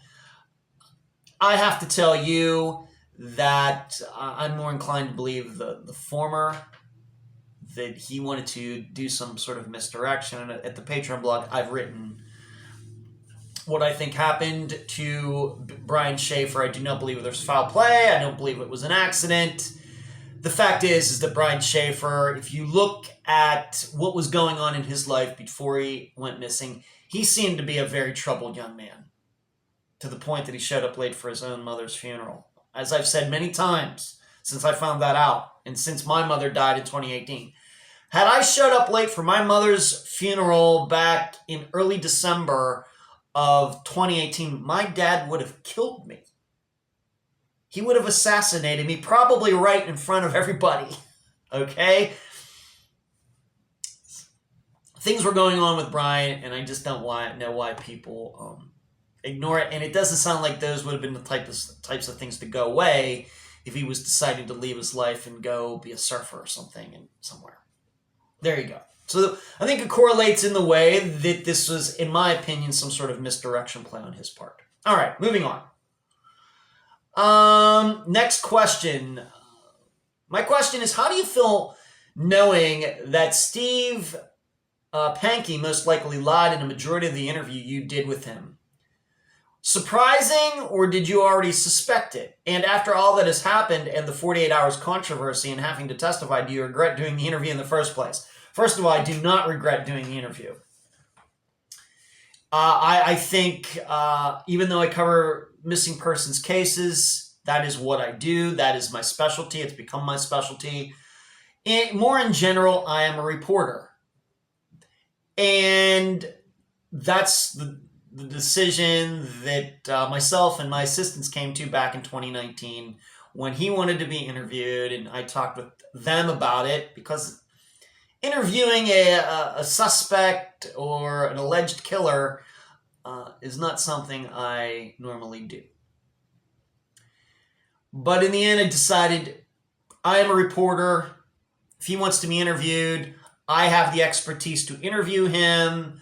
I got to craft the interview the way I wanted. He did not evade in any questions. I'll get to the lying in a moment, but he looked at the interview outline, did not argue with any of it, and we did it. And so that was good enough for me. And dare I say it, just maybe to get crazy with this, let's just say that the president of Ukraine wanted to be interviewed and he picked me, I would do that. Not because of the attention or anything. Of course, there would be a lot of attention, but because I would have a responsibility as a reporter to do that, as a person in media to do that. And that's how I would look at it. And if any opportunities in the future, for Steve Pankey-like characters, I'm not going to say it's going to be an automatic yes or no. It would have to be under the same situation where the person who's going to be interviewed would have to go along with what I want to do. Otherwise, I'm just not interested. If you're going to come to me, then I get to set the ground rules. If I come to you because I want to interview you, as is usually the situation with the episodes, then the guests get to determine the ground rules. They get to determine what we talk about. They get to determine whether we mention names or not. Now, I may try to change their mind on certain things, but ultimately, I can't get them to say things they don't want to say. Whereas if they're coming to me, then it's a little bit different. Then I think that, okay, well then you're under my roof now, and that's the way it was with Steve Pankey. So I do not regret doing the interview. As far as the lying, I mean, let's just be serious. I think I tried to play it straight down the line as I could after I interviewed him. I think what I would usually say is, if he told the truth in the interview, then yes, he certainly didn't do it, but I think there's reason to believe probably that he did lie about some things.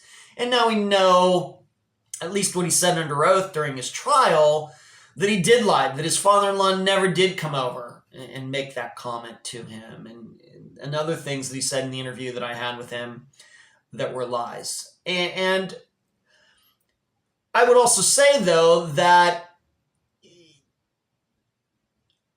some of them were certainly lies. I think some of the other things were comments, were just a perception issue. For example, he said that the police got in his face when they went and served the warrant, and then the badge cams were released, and that's not what happened at all. But that's what he said. So is that a lie, or did he perceive it that way? It's for you to judge.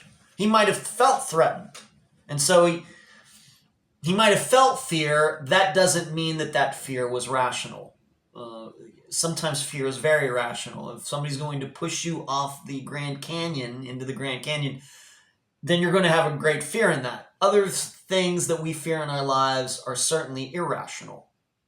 But given Steve Pankey,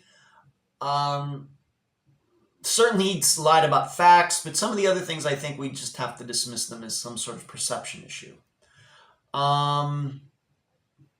Did I already suspect that he had lied about some things? Well, I think after doing this for a while, I would have never thought that everything that he said was totally the truth. So once again, to read the question, how do you feel knowing that Steve most likely lied in the majority? I would not say that he lied in the majority of the interview. He lied about some specific things. Now, granted, they're important, but I don't think he lied in a majority. A majority would mean 51%.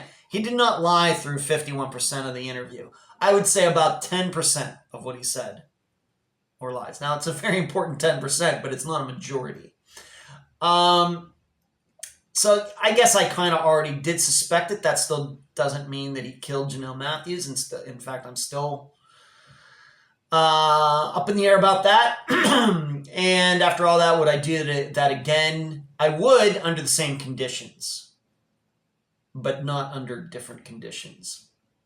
So that's the answer to that. Okay. Next question for the Q&A episode. Could you give us any pointers on how we could research or find information to help the families of the victims? one of the biggest ways I think the average person can help is to get very versed, first of all, very versed on using databases online. Now, you may have to pay for a good one. I know times are tight, gas prices are up, inflation's up, who knows where the markets and your 401ks and everything are going, who the heck knows. But if you're interested in disappearances, then it pays to have a good membership to a good database. People Looker, whitepages.com. You do not have to have multiples. I have multiples, but this is what I do. But you should have one. Because what can happen is you'll hear names, or you'll be looking into disappearances, and you'll read suspects' names, you'll hear suspects' names, and you can go look them up, see what they're criminal, see what they've been doing over all these years. Have they had have they had any felonies since the disappearance happened? Where were they living at the time? Who were these people living with? You can get their addresses at the time of the disappearance. Were they living with anybody? Maybe that person knows something. And the reason that comes to my mind is I just did that recently with a disappearance that we've not yet covered on Unfound, where a woman goes missing and she was in the process of divorcing a guy, and she was confronted by her soon-to-be ex-husband's lawyer. And this woman didn't want to sign the papers. Well, the lawyer was also a woman, and it turned out eventually that this lawyer ended up marrying the ex-husband after this woman went missing. And the family could not remember this lawyer's name, because it's like 30 years ago, just kind of through the sands of time. So I was able, being that they did, of course, know the ex-husband's name, I was able to go into this database, find out where he was living in the early 90s, and what am I doing? I'm trying to find out, was there a woman who lived with him, was a woman attached to that same address at the same time? It turned out there was. It turned out, I got her name, it turned out that she did have a law degree, it turns out that she was a lawyer in that state at the time, and I was able to track her down. Things just as simple as that can help a family, just one little more piece of information. So I gave that information to this family, and now they're going to track this woman down. She's not in that state anymore. She's moved to another state. She's still a lawyer, and in fact, she is a legal counsel for a college in Texas. And I'm wondering if the college knows that she used to be married to a guy. I wonder if they know she married one of her clients, which sounds to me like not the most ethical thing to do. And I wonder if this college knows that her ex-husband, that she was helping out a guy who might have caused the disappearance of the disappearance of this woman that her family contacted me. I wonder. So, but the only way you can go and do all of that is if you really know how to think through that. Granted, yes, you need the database, but you have to be able to really logically go from one step to the next step to the next step to the next step. And the only way you can do that is having access to a database and just mess around with it. Do a search on yourself, see how accurate the database is, going back and listing all the places where you've lived, and your work history and all of that. Just like sometimes people Google themselves. Do a database search on yourself, because that's the easiest way to tell whether the database is good. And then when you can get a feel on how it explains your history as a human, then you can start looking up other people and start deciphering their histories using your own as a template. That is probably one of the best ways to try to help families. It's just something that comes to mind. And the other thing is that knowing how to really, really, really do very creative Google searches. trying to track down information, trying to track down other crimes that might be connected to the disappearance, trying to find out, are there other disappearances in that area at the same time? Could it be a serial killer? All of that helps, and that all goes a very long way. May not seem like a lot to you, and I think too often the public just automatically wants to get to, we got to find out who solved this disappearance, and that's certainly important. But there's usually like about 200 things that need to be done before that, and it's learning those 200 things. You have to learn those other 200 things probably before you get to the solution, if you even get to the solution. So it's maybe you could compare it to sporting events. All we really, with the Masters, Scotty Scheffler winning, all we see him out in the course for 4 rounds at Augusta. You don't see all that behind the scenes work that he's done. Of course, athletes talk about what they do behind the scenes, but rarely does the public get to see it. What's all that behind the scenes work that makes winning the Masters possible? And so when it comes to disappearances, solving them, it's all that behind the scenes work that makes solving them possible. There you go. Okay. Moving on. What have you found most difficult about covering multi-jurisdictional cases? I cover those just like any other. I don't speak to too many police officers for this podcast for many reasons I've detailed. I'm not going to get into those now. Yes, Rich McHale recently was on Unfound, and I think that was a spectacular interview, of course. But I don't think it's necessarily spectacular because he used to be in law enforcement. It's spectacular because he's taken such an interest in it. He's written the book. He knows the family. He's been there. He's gone there. It's a lot of things. And maybe once in a while, it's nice to have somebody on the program that's maybe a little more objective. I love having family members on the program. I will continue to have family members on the program. I want them to come on the program. But it is interesting once in a while to have somebody that's maybe a little more objective, is looking at the disappearance from a step back, from maybe not as emotional point of view. Maybe we also get that when Anthony from Crime Blogger 1983 is on the program, and Heather Grotman. We get that from them as well, and I think it's a nice mixture. But when it comes to law enforcement, multi-jurisdictional cases,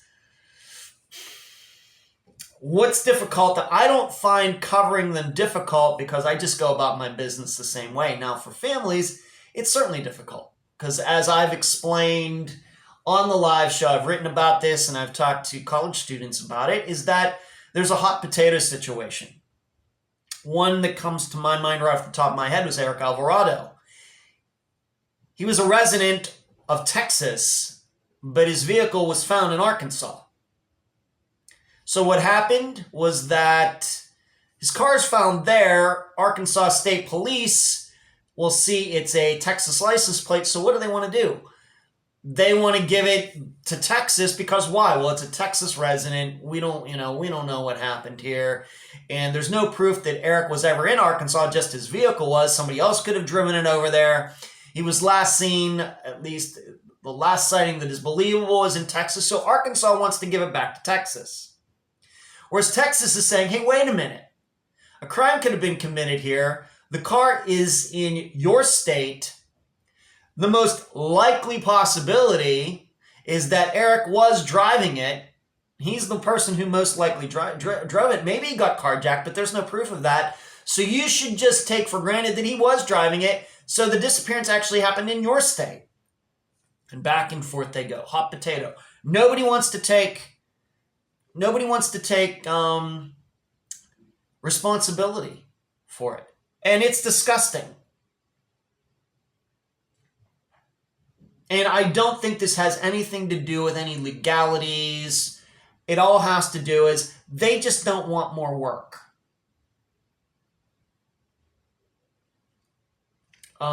Whereas, especially maybe in a disappearance like that. Whereas If it's some high-profile thing, disappearance of a little girl, and the department thinks that by solving this, be a feather in their cap and look how great we are, then it might be different. Then the Arkansas State Police might be like, heck yeah, we're going to solve this and we're going to get in the national news. Or Texas is like, no, we'll take care of it. That little girl, she lived in Texas with her parents. We'll take care of it. It would be totally different. But because it's an adult, I'm sure very quickly they figured out that Eric had a felony record. Maybe they discovered that he was growing marijuana illegally in Texas and all that, and then their interest just could not go down faster. But this jurisdiction issue is common, and it usually is a hot potato situation. I don't want the potato, you take it. I don't want the potato, you take it. Very difficult for families. It's horrible. For me, though, I'll talk about it. I'll complain about it. I will make sure all of you know about it. But it really doesn't make it, that kind of disappearance, more difficult for me to cover. Moving on, this is a question that I've gotten many times, and I think I've included it in the first 3 volumes of the Q&A episodes, and I will include it in this one. Is there a specific reason I started Unfound? It's just a bunch of stuff that came together. I know stuff is maybe undermining the importance of all of it, but by calling it that. But people come to, what is the saying? You will find your destiny on the way to avoiding it. It's kind of I think that's kind of what happened to me. That having an interest in disappearances and mysteries has always been with me. And I think maybe I don't think that's odd. I think a lot of people, there's a reason that Columbo was so popular. There's a reason that Law and Order, the show, is so popular. There are reasons that these shows that are mystery-based are so popular. Mystery novels, Agatha Christie. But probably, maybe I just denied that a little bit and got into other things. Maybe I should have gone into law enforcement. Yeah, with this hair, they would have loved that. But then I was, as a little kid, in search of, then it was cops, and my best friend's family had a scanner that just fascinated me, seeing what's going on out in the community. Cops doing this, cops doing that, police officers. And then it was Unsolved Mysteries, and then the internet came along, and you could actually start to look up. People started to write things on the internet about a lot of these disappearances that were happening, mysteries and unsolved murders. And Wikipedia came along, and Web Sleuths, and then, of course, the Charlie Project and NamUs and all of it. And then finally, the technology of podcasting caught up to all of it. The interest, the technology caught up to my interest. And along the way, I also developed some skills, some talking skills, some writing skills, some public speaking skills, knowing what it took to put something together that was a production. It all just kind of came together. Now, I know for other people, John Lorden, although he has kind of an entertainment background too, which I did not realize until I did that interview with him back in November, a little bit of the same bit for others. I just don't know. As I stated earlier here, that I think a lot of people get into true crime podcasting because they just want to get their own TV show, that it has nothing to do with their passions or their interests. They just do it because they're opportunists. I guess the world needs those people too. But that's not how I got started. In fact, many of you know that I did a podcast before this one that only lasted like 5 or 6 episodes. And the only reason that got started is because this woman who I'd gotten to know online talking about some different disappearances, I just said to her one day, we should do a show. We should do this. And this was before I ever knew how big the true crime community was and all the podcasts and everything else. Because I continue to say, I've never listened to one episode of Serial. And Serial is the podcast that kind of, it's accepted, put true crime podcasting on the map.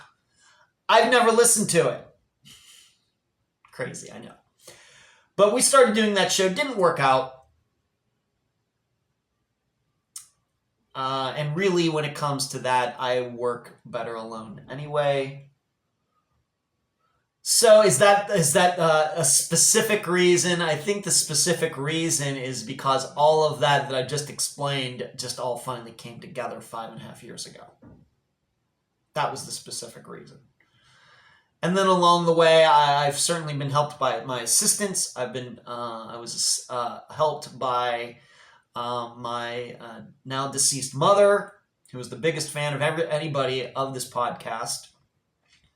So a lot of other things that went on to keep it going, that keeps it going to this day. But the specific reason is because a lot of different aspects of my life and the world just kind of all finally intersected. That's how it happened. All right, I'm going to take my next break, and we'll come back. And the next question will be, will Suzanne Morphew ever be found? I'll answer that in just a few moments. Okay, back from that break. Will Suzanne Morphew ever be found? I don't know if I'm any better at predicting these things than anybody else. I think from an odds point of view, she will be. But I only say that because most missing people are found. However, we know that there will be missing people who will never be found. As long as the earth exists, there will be disappearance cases that will never be solved. It's horrible. But I think that's what we know. I've stated many times that we're 250 disappearances in, but I've been saying this since about disappearance 100, that I know that there are disappearances that we've covered on Unfound, that if I could live to be 100 years old, maybe I'll get there, maybe I won't, that these disappearances will still be unsolved. It is horrible. It's very sad. But that's what the stats say. However, the odds say that a large majority of disappearances are solved. Now, granted, the longer you go, the lower chance that has of happening. So, Suzanne Morphew, I don't know the exact date that she went missing, but it was, I think, what was it, Mother's Day? Was it 2 years ago, I think? The odds of her being found today are X. If we go another year, the odds of her being found will be X minus some percentage. And then after that, X minus a bigger percentage. X minus a bigger percentage. The longer you go, the more you're going to deduct from that X. And the odds are going to get lower and lower and lower. I'm not saying we'll ever get to Powerball odds, but the odds, the longer this disappearance goes, the longer she is unfound, to use the word, the less likely she will be found. But I think we also can say is that in situations like Suzanne's, where the popular belief, is that she was murdered, most likely by her husband, then the odds of her being found are lower than the general population of disappearances where you would include everything. And why that is, if we have a situation going back to Jason Landry's where we believe that he wrecked the car all on his own and had some injury and he walked off, then yeah, maybe he's a mile away, maybe he's 10 miles away, but at least you have an idea that he's in this area and he just hasn't been found yet despite all these searches. But you surely don't think that he's going to be found in Maine. He went missing in Texas. We don't think he's going to be found in Maine. The odds of that are very, very, not zero, but very, very, very, very low. But with Suzanne and her husband, he could have put her anywhere. he could have put her one place and then moved her when he had time to move her to another place. Then it's almost anything's possible. I don't think that he would be able to put her on a plane to fly her remains anywhere like China or anything. But I guess conceivably he could have taken her remains to Canada. Could have taken her remains to Mexico. So in those situations, it'd be much lower than your general disappearance. The odds say she will be. That doesn't mean she will. Simply because of most disappearances, missing people are found. But you start looking at it on a case-by-case basis, then you realize that it probably could be very tough. Lots of rumors, specifically regarding Suzanne's disappearance. If we are to believe that her husband did it, then it does seem to me that this was not something that was planned. This is a disappearance very much like many others, where the guy lost his mind, did something, and then had to pull this all together very quickly. That is good for the investigators, given that this guy would have had to do things on the fly and made mistakes, and maybe he did. We, the public, may never know until a trial happens, if a trial happens. But it's certainly better than thinking that this had been planned for a long time, because if it was, then that even makes it tougher to find her.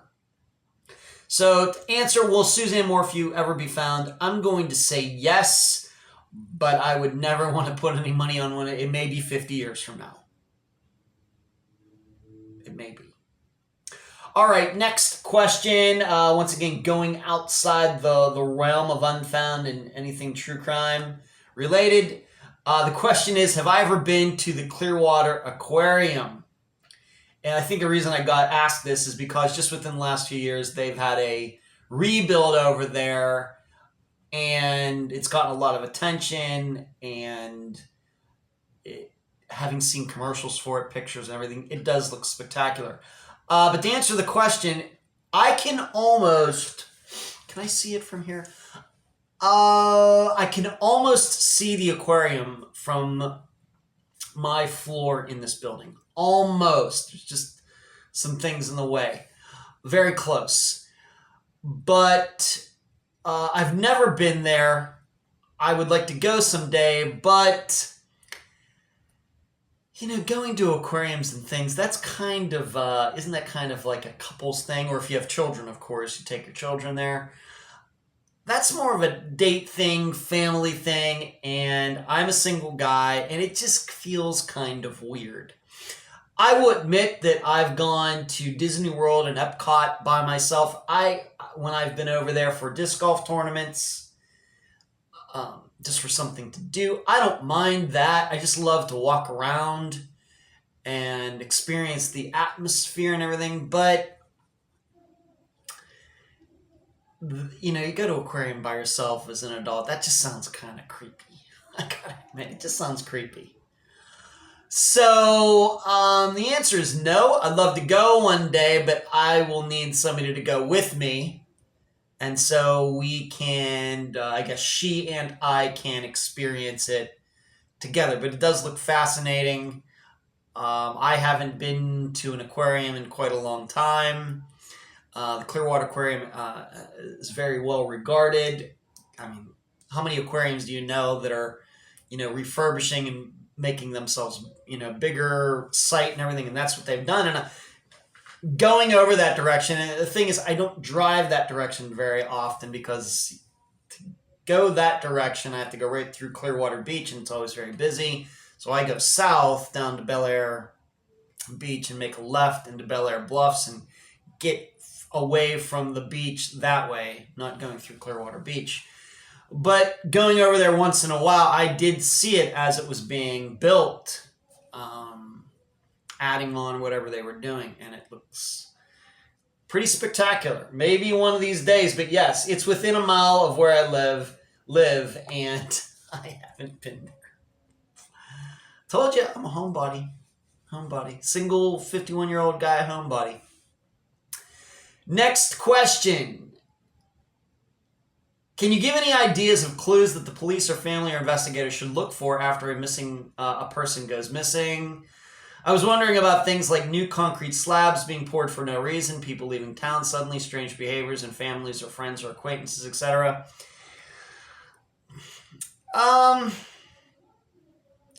Unfortunately, it all depends on the kind of disappearance. For every disappearance, there will be clues to look for. Yes, there are certain types, as I've talked about in my college discussions. The man said type of disappearance, and drugs play a role. And then there's disappearances that have no classification. They're so rare. The type maybe like Dale Kerstetter's disappearance. But even within those types, it's just hard to say what you would be looking for. Of course, with any disappearance in which there's a reason to believe foul play occurred, you have to start looking at that suspect or suspects, and do they have alibis? And are those alibis verifiable? And if they do have alibis and somebody else is giving this person an alibi, could this person be lying or not? And then you maybe have to look into that person. The only thing I will say is this in general. If you think that your missing loved one was murdered and that there was foul play,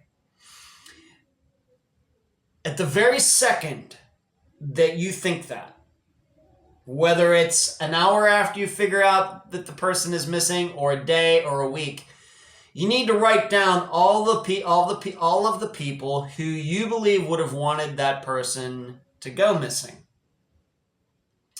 Write down all their names. You give that list to the police. Now, that doesn't mean they're going to do anything with it, but then you should also try to figure out what are the alibis for all of these people. Now, it very well may just be one person. Your daughter, Jane Doe, 25 years old, went missing.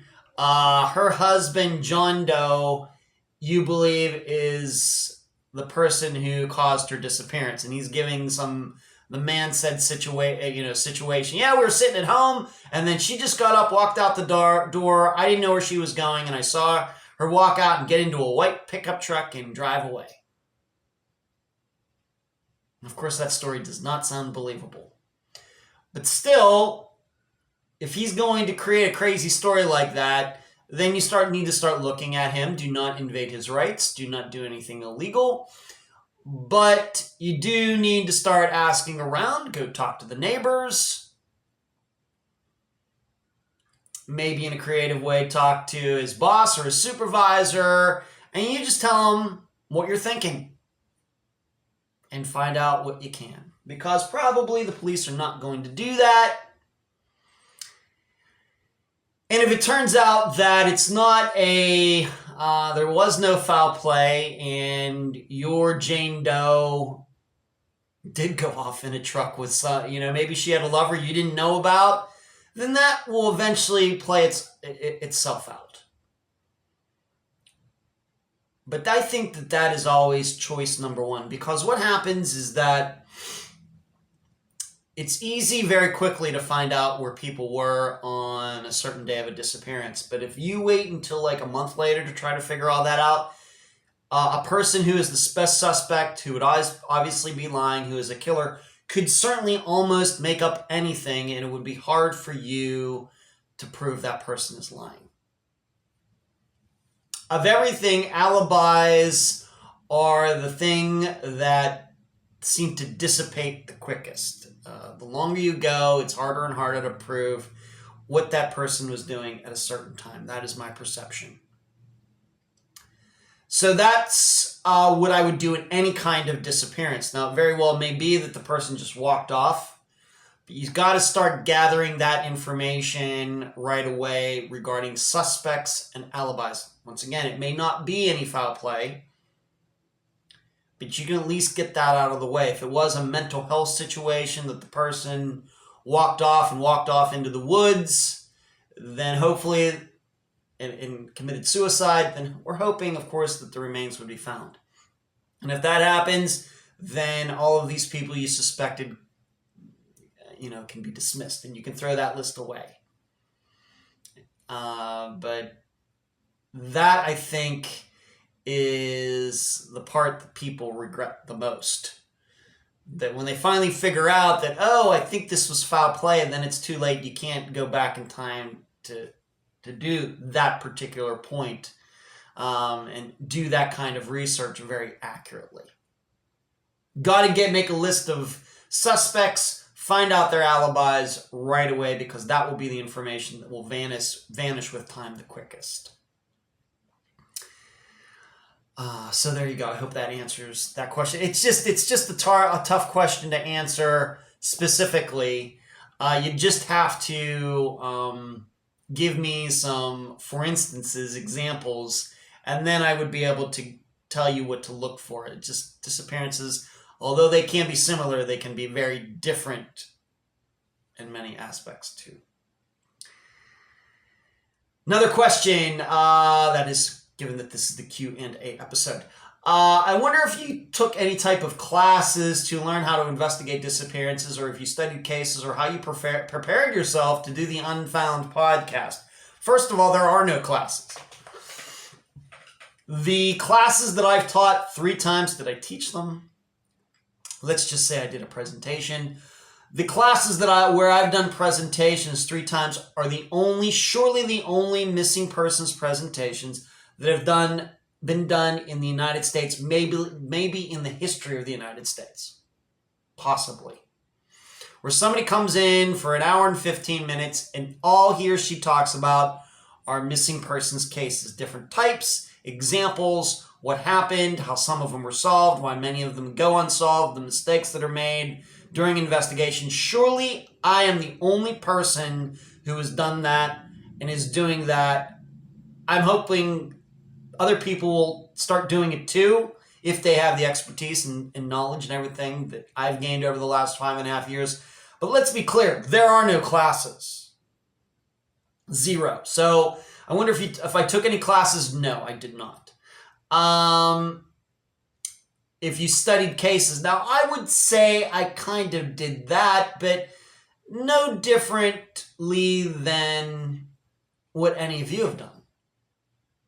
Once again, going back to how I got into this, and really when the internet started. Now, you should know something, though, that probably I would say that where I got the kind of the base for having a nose for this stuff was not necessarily rooted in missing persons cases. It was actually rooted in plane crashes. I've talked about this before. That I'm still fascinated by, like this recent China flight that crashed. In my spare time, I've been trying to find out anything I can, going to airliners.net and other places. And that happened because I had a fear of flying. And I decided, what's the best way to get over a fear that is surely irrational, is just to learn as much about that. And so I started learning about plane crashes and why that happens. Why do planes crash? And so now kind of a little bit, I'm an encyclopedia of plane crashes, just like I'm a little bit of an encyclopedia regarding disappearances, even though I realize there are many disappearances that I've never heard of. But that's where I got my start. When the internet came around, like 1995, 96, and very shortly after that, there were people writing about crashes that had happened years before the internet ever started. And there's TV shows, and I've seen all of them, and I've read a lot of books. And in fact, I have an old book about well-known jet crashes from like the 1980s. It's in a hardback. I have it over in the closet. And so that's where I got my start. And what you do is you of course get to learn about how these investigators go about doing what they do. And you can apply a lot of that to disappearances. And what I would take from both, what you learn in plane crashes is not necessarily just one thing that brings down a plane. Whether it's like a hijacking like happened on September 11th, or it's just some mechanical issue that happens, or it's just pilot error. It's a lot of things that come together. And what you also find is that it's a lot of things that come together, not even just on that day. It was a series of mistakes and oversights and lack of training and everything that lined up maybe over years that then culminated on that particular day when that plane crashed with those people and those pilots in it. That's what you learn, surely. Even with September 11th, what do we now know? Those guys who hijacked those planes had been working at that for months, if not years, taking flying classes on how to take off, but not how to land. They had done dry runs flying on planes. The actor James Woods has talked about seeing some of these guys on his own flight in the months before, flying across the United States. They got on these planes. They were watching how flight attendants, their patterns, and whether the cockpit door was open and everything. This was something that had been lined up for a long time. It just didn't happen on September 11th. That was just the ending to it. That was just the culmination. That was the finality of it. But it had been going on, the plans had been going on for a while. In addition to the United States and kind of a lax security, maybe gotten to a false sense of security regarding airline security combined with that. So for disappearances, it's kind of the same thing. I think that 250 disappearances in, what we know is these disappearances don't just happen in a moment in time. They happen over a period of time leading up to the day of the disappearance. What's going on in that person's life? What was going on in that person's relationships? What was going on in that person's mental health? Did that person have any addictions? Did the missing person do this and that? That's what we learn. And that's why I continue to say that disappearances are in the end mainly, I know this is going to sound, mainly about people and what they were doing, the choices that they were making, who was around them. And that is all stuff that is before that date of the disappearance. So how I prepared myself, I didn't know I was doing this, but in studying plane crashes, I set myself up to be able to kind of jump into missing persons cases, even though I'd been following, reading about them and watched a lot of TV shows, but on them. But it was mainly plane crashes in my life for most of the time, and then it kind of switched over, but airplane crashes kind of set me up. As far as the kind of thinking that I do for missing persons cases, I think it's also the reason that my theories regarding disappearances tend to be a lot more mainstream and, dare I say it, boring compared to the publics, the audiences, you, the listeners. Because when it comes to plane crashes, they're pretty straightforward. Rarely is it something like really, really weird. It's things that were avoidable and people knew about, even if it was pilot error or some mechanical problem that was known about that should have been fixed a certain way and wasn't. Plane crashes, rarely is it some really, really crazy cause of crash. Most of them are pretty straightforward, but you still have to investigate them. And that's why, in investigating them, that's why airline travel, at least in the United States, is the safest it's ever been. I just wish we could convert that kind of change, cause that kind of change in missing persons cases, and studying them and then keeping them from happening and investigating them and actually solving them. We haven't been able to do that. I use something like in the NTSB for plane crashes and their methodology for what they do and bring it over to missing persons cases. It just hasn't been done. It should be, but it's not. Because the NTSB, the FAA, they've shown that going about studying plane crashes the way they do has made air travel safer. Whereas all the work that has been done investigating and disappearances doesn't seem like anybody's getting any better at that at all. There you go. All right, moving on. And I told you this question was coming up. That goes along with a question from before. Once again, another non-true crime, non-missing persons question. Are there any foods you absolutely will not eat and why? So, of course, before it was, what are some of my favorite foods besides chicken wings? And now it's, what are foods that you absolutely not eat? Like I said, as I've gotten older, there are a lot of things that I can't eat. I'd love to eat them, but I can't. I love cantaloupe, can't eat it, allergic. I love strawberries, can't eat them, allergic. Now I can eat them if they've been cooked or in a pie or something, but if I just go to the grocery store and get strawberries, like raw strawberries in the carton, and were to eat them, I'm not going to die or anything, but it's not pretty. I love sauerkraut. Just within the last couple of years, I've become allergic to sauerkraut. And I love sauerkraut. Best thing you can put on hot dogs ever. Can't eat it. Gets my throat all itchy. I start coughing. It's not good. It's not dangerous. I'm not going to die.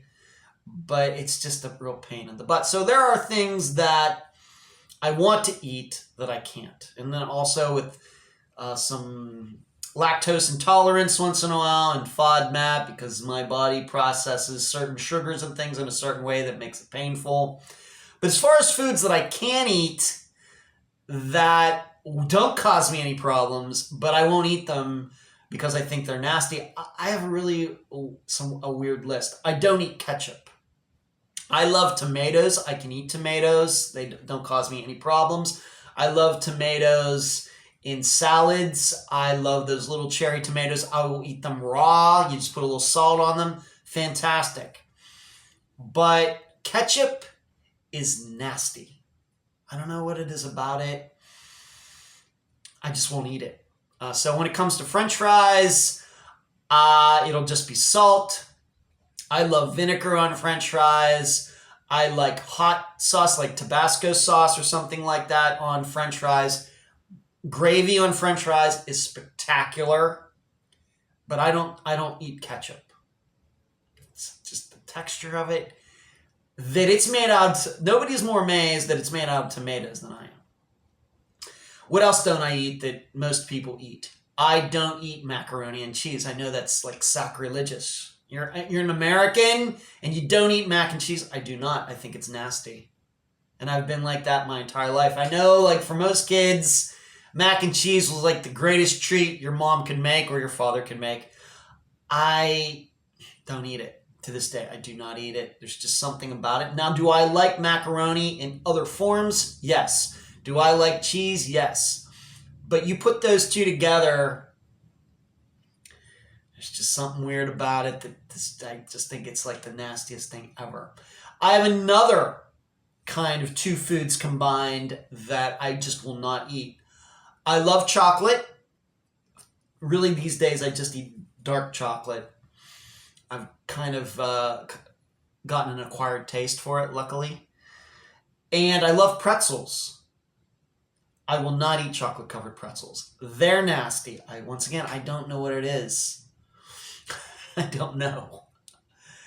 So those are probably, just off the top of my head, some weird things. Oh, here's another weird food, or a food that I won't eat that I think most people would consider to be weird. I love raviolis. I love spaghetti, even though, given that it's pasta and wheat and gluten and everything, I shouldn't be eating it. But I love it. The tomato sauce, I'll eat the tomato sauce. It's not ketchup. But don't ask me to eat rigatoni. I think rigatoni is nasty. I know what you're saying. Ed, it's just spaghetti in a different form. I know. But I didn't eat my mother's rigatoni. I don't eat rigatoni. I've gone to, I think of rigatoni, I think when you go to like parties, like graduation parties or things like that. I don't care who makes it. I don't eat it. So there's something else. Many of you know that I don't drink alcohol, period. I haven't had a drop of alcohol since the mid-2000s. I have never been drunk. I've never had a buzz in my entire life. It's just not something I've never gotten into. It's not a religious thing or anything else. Just never got into it. And probably I've saved myself a lot of money because of that. No wine, no whiskey, no bourbon, no nothing. I just don't do that. And in fact, I think the whole fascination with these microbrews and all that's kind of kicked in the last 10, 15 years is like the weirdest thing ever. As a non-drinker, I look at that and just, I don't get it. Some other foods that I won't touch: liver. My dad loves liver. I think most people don't like liver, so maybe I'm not so weird in that respect.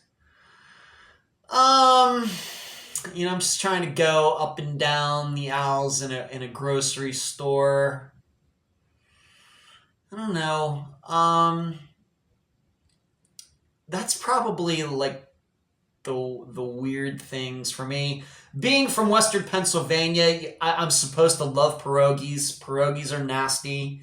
I'm supposed to love stuffed cabbage, which is a big, once again, Western Pennsylvania thing due to the ethnicities that have settled in that area since the 1800s. Stuffed cabbage is nasty. So, I eat chili, but I prefer the beans not to be in it. And then you add on top of about FODMAP issues. I've gotten to the point at 51 where I'm really limited on what I can eat. If I go to a restaurant, there's only a very tiny part of the menu that I can eat. But even so, I don't consider myself to be a picky eater. I don't know. So those are some of the things that I will absolutely not eat. I'm sure I did not type anything out, but I'm sure if I really sat down, there would probably be 10 more foods that most people eat that I don't. All right, moving on. Out of all the cases that Unfound has done, do you believe any are victims of serial killers? Well, we have Dennis Bowman, who killed that woman in Virginia in 1980, and then he killed his daughter Alexis in 1989. It is believed that he's killed maybe a couple other women, and given 1980 to 1989, did he really not kill anybody in those years? Not sure, but I can tell you Kathy Tarkanian certainly believes he did. I could probably be convinced of it, so we would probably have to call him a serial killer. Debbie Lowe, a little girl from down there in the Miami area, Pompano Beach. She was surely killed by a serial killer, Gerard Schaefer. You can look him up. He even has his own Wikipedia page. And he was actually in law enforcement at the time, but he knew Debbie's family.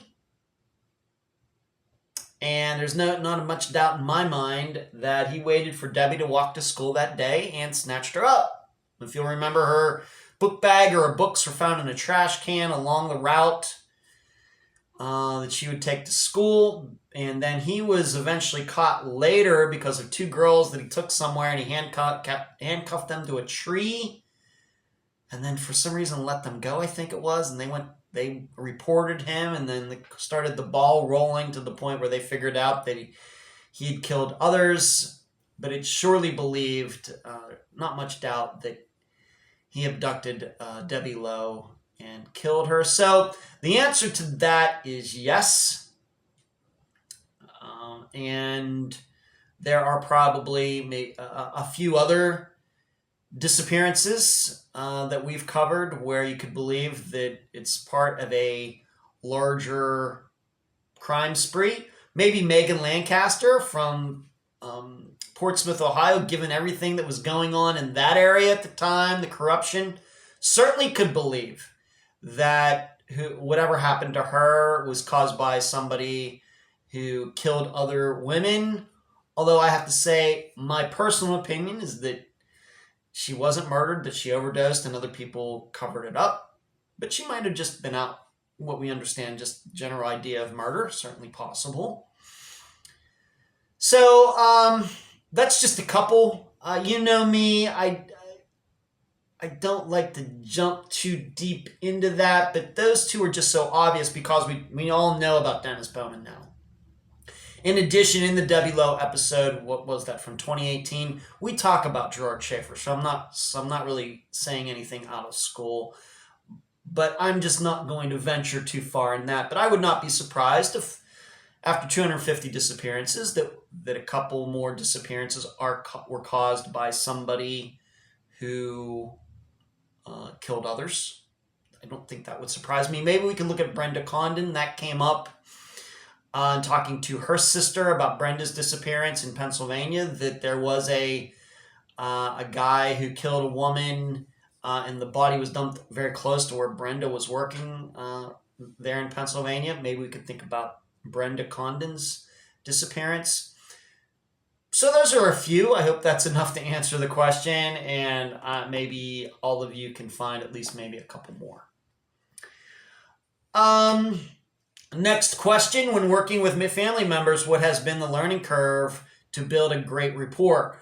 Well, early on it was very difficult because I was a nobody. There was just this idea I had for this podcast. It was called Unfound. Had the idea that I would get in contact with family members and talk to them one-on-one, do these long-form interviews with no edits except for the mistakes.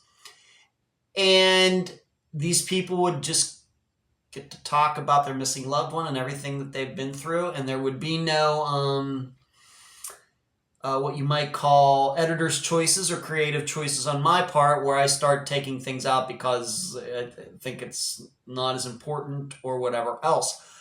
Many other podcasts, not just in true crime, they do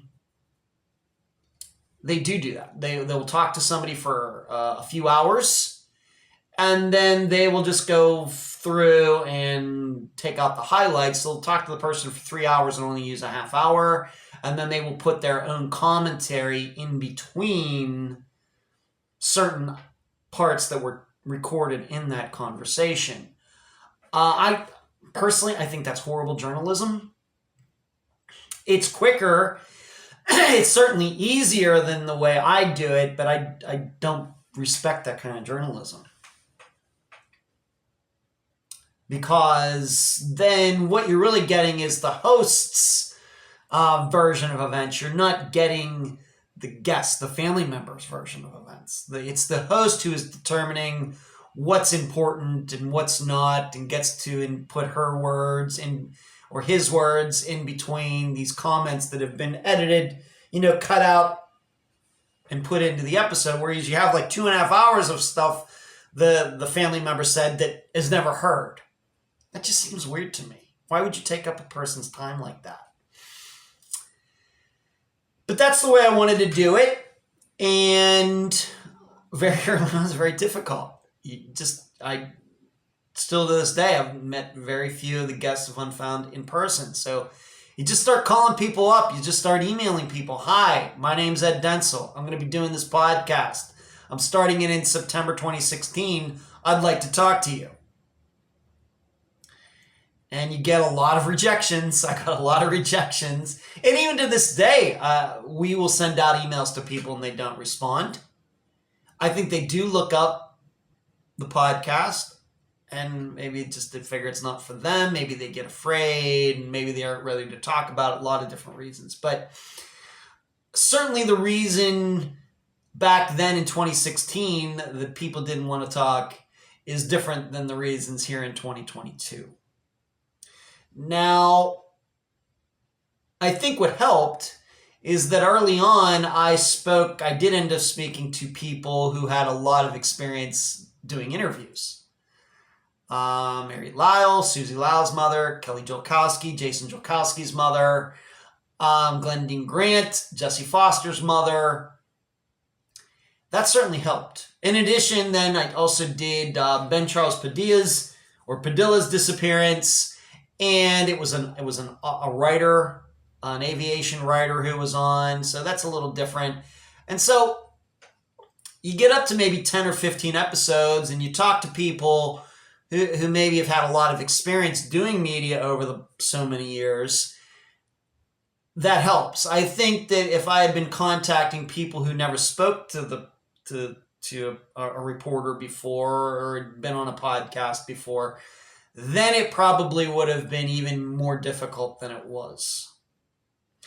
But early on, I don't know if that was going through my mind or not. It just seems that early on I did talk to a lot of people who had done a lot of interviews before they ever talked to me. So they were very comfortable talking to somebody that they didn't know. So that helped. And then over time, you build rapport. By now, when you contact people, they can go and listen to the 250 episodes and see, oh, this is what Ed's about. And they can check me out on Facebook or Twitter or the website. And I'm not just Unfound in myself or not just big mysteries anymore. So as far as the learning curve goes, I guess there is a learning curve. It was all on-the-job training. I will say that even what was true back then is still true now. I just pick my words very carefully. And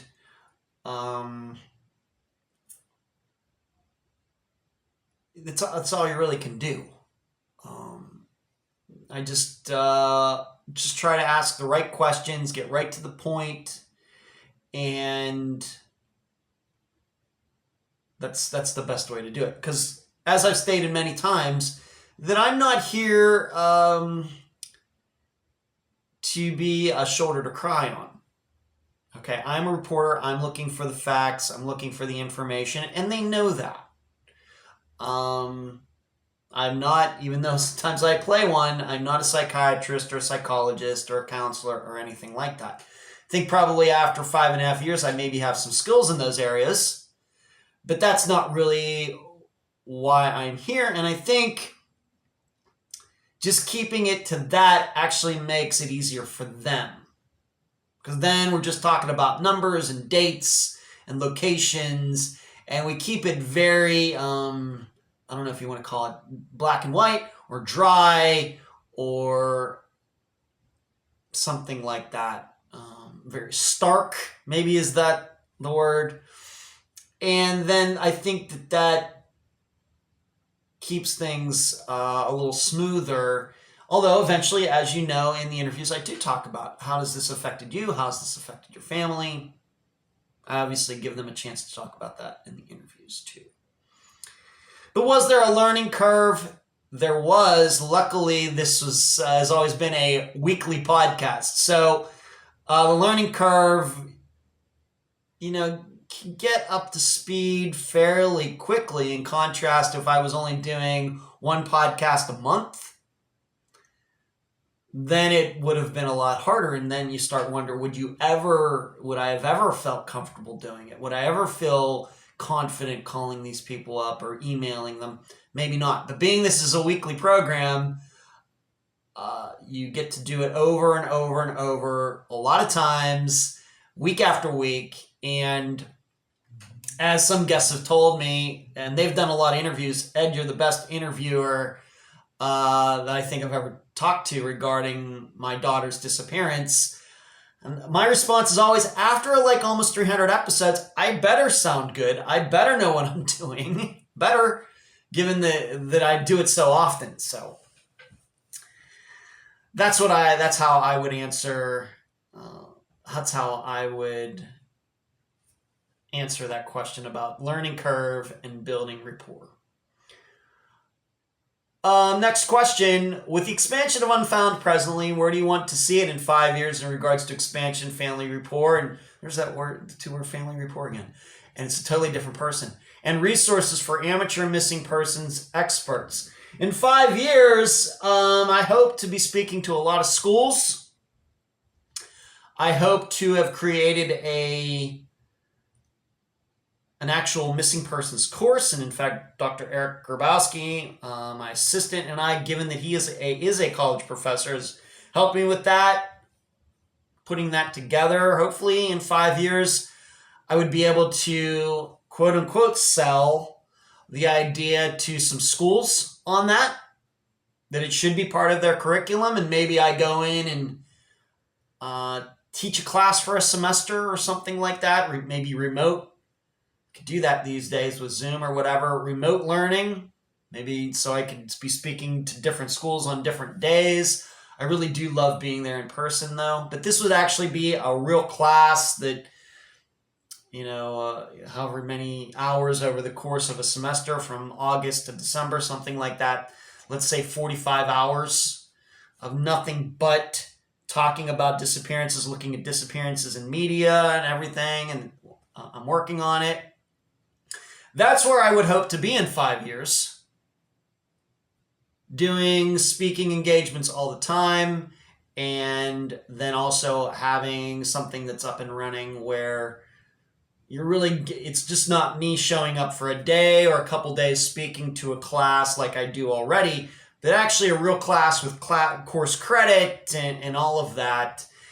And Eric has led me to believe that this is something that certainly can be done given his experience as a professor for many years. And luckily in the school that he's at, he is actually on a commission or board or something where people do come to the school with ideas, of course, in his area of concentration, that he gets to look over their planning and what they want to do. So he has a lot of experience and he can pass on that to me of telling me, well, this works and this doesn't work. Here's what I've seen other people do. But like I said, he's not a criminal justice professor, but still, I think most of his experience is certainly transferable over to what I'm trying to do. So certainly that is the biggest thing that I want to happen in the next 5 years. Probably a lot of it would already be up and running had it not been for COVID. I would think that it would not be a surprise in 5 years that, given that I already appeared on News Nation Now a couple months ago, I wouldn't be surprised in 5 years that I'm the go-to person. When some national, like Gabby Petito or something happens, and a major news channel needs somebody to come on and speak intelligently about missing persons cases and how they're investigated, I would not be surprised in 5 years if I'm that person.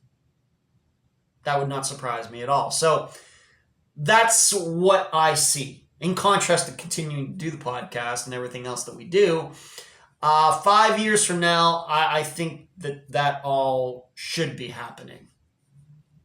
Just take some planning, maybe a little bit of luck, and a lot of good things happening all put together. But that's where I want to see Unfound and myself and whoever wants to go along for the ride 5 years from now. And we'll continue to work on that. Going to have speaking engagements, maybe a couple more before the semester's over, and then certainly quite a few in the fall. And, just see if there's some things I can do, maybe even this summer. We'll just have to see. So that, I hope, answers that question. Next question. Is there anyone who you have interviewed that you absolutely did not believe? And I remember when this question was sent to me, and I was like, you mean other than Steve Pankey? You have to understand something. If I don't believe a person, then the person is not going to make it on the program. I'm just not going to, I mean, really. Now, granted, Steve Pankey, different situation, as you all understand that. But if I'm having a family member on and I don't trust that family member, then what exactly am I doing? What is the plan here? If I'm talking to somebody I don't even believe, and this person is supposed to be an authority on their loved one's disappearance, what am I doing? I'm just wasting my time. Now, on the other hand, I'm not going to sit here at this microphone and tell you that I think that every person who has ever been on Unfound outside of Steve Pankey has told the truth. There are just certain things that guests say that there's no way that they can be verified. Now, I try to play it as tight as possible, and I think that you've all listened to enough interviews to know that when a person maybe starts going off on a tangent too much, that I will bring it back, and I don't mind interrupting the person once in a while.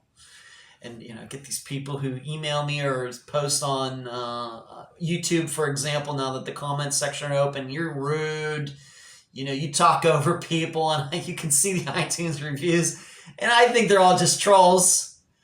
But the guests know the outline. We both have the same agenda, but it's my job to keep that agenda in focus. It's my job to keep on the path. It's not theirs, it's mine. So if the interview goes spinning off into outer space, that's my fault, not the guest's fault. So I have a tight rein on all of it. Pull those people back, pull them back to the topic at hand.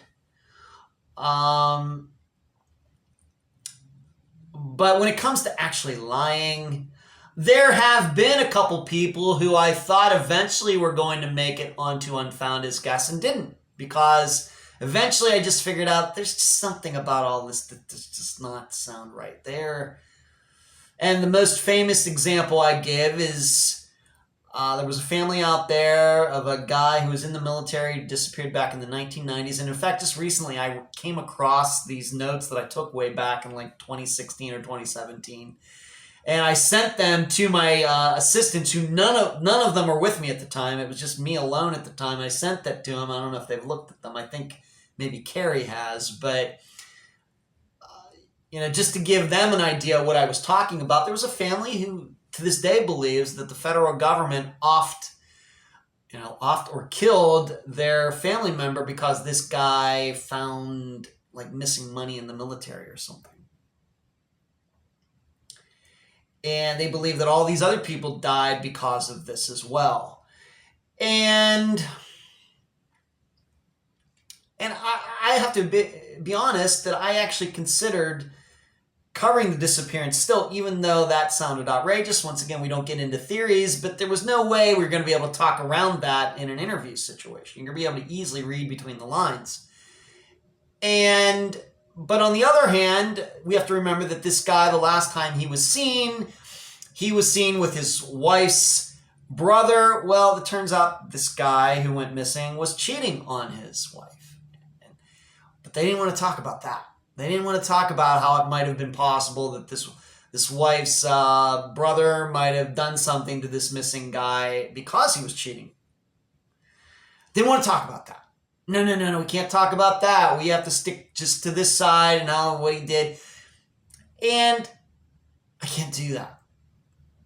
I can't do that. And like I said, even recently I went back and looked at those notes, thinking, is there any wiggle room in here at all that maybe I can contact them again and try to work this out? And the more I looked at the notes I took and the more I looked at the information they sent me back at the time, I'm like, this is too wacky. It's just too crazy.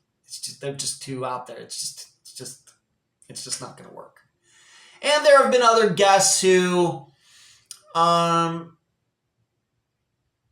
just could not be honest with me. For example, they would admit that their missing son, for example, was around a bunch of addicts, but then they wanted to tell me over and over that my son never did drugs, would never do drugs, wasn't an addict, never took a drug in his life.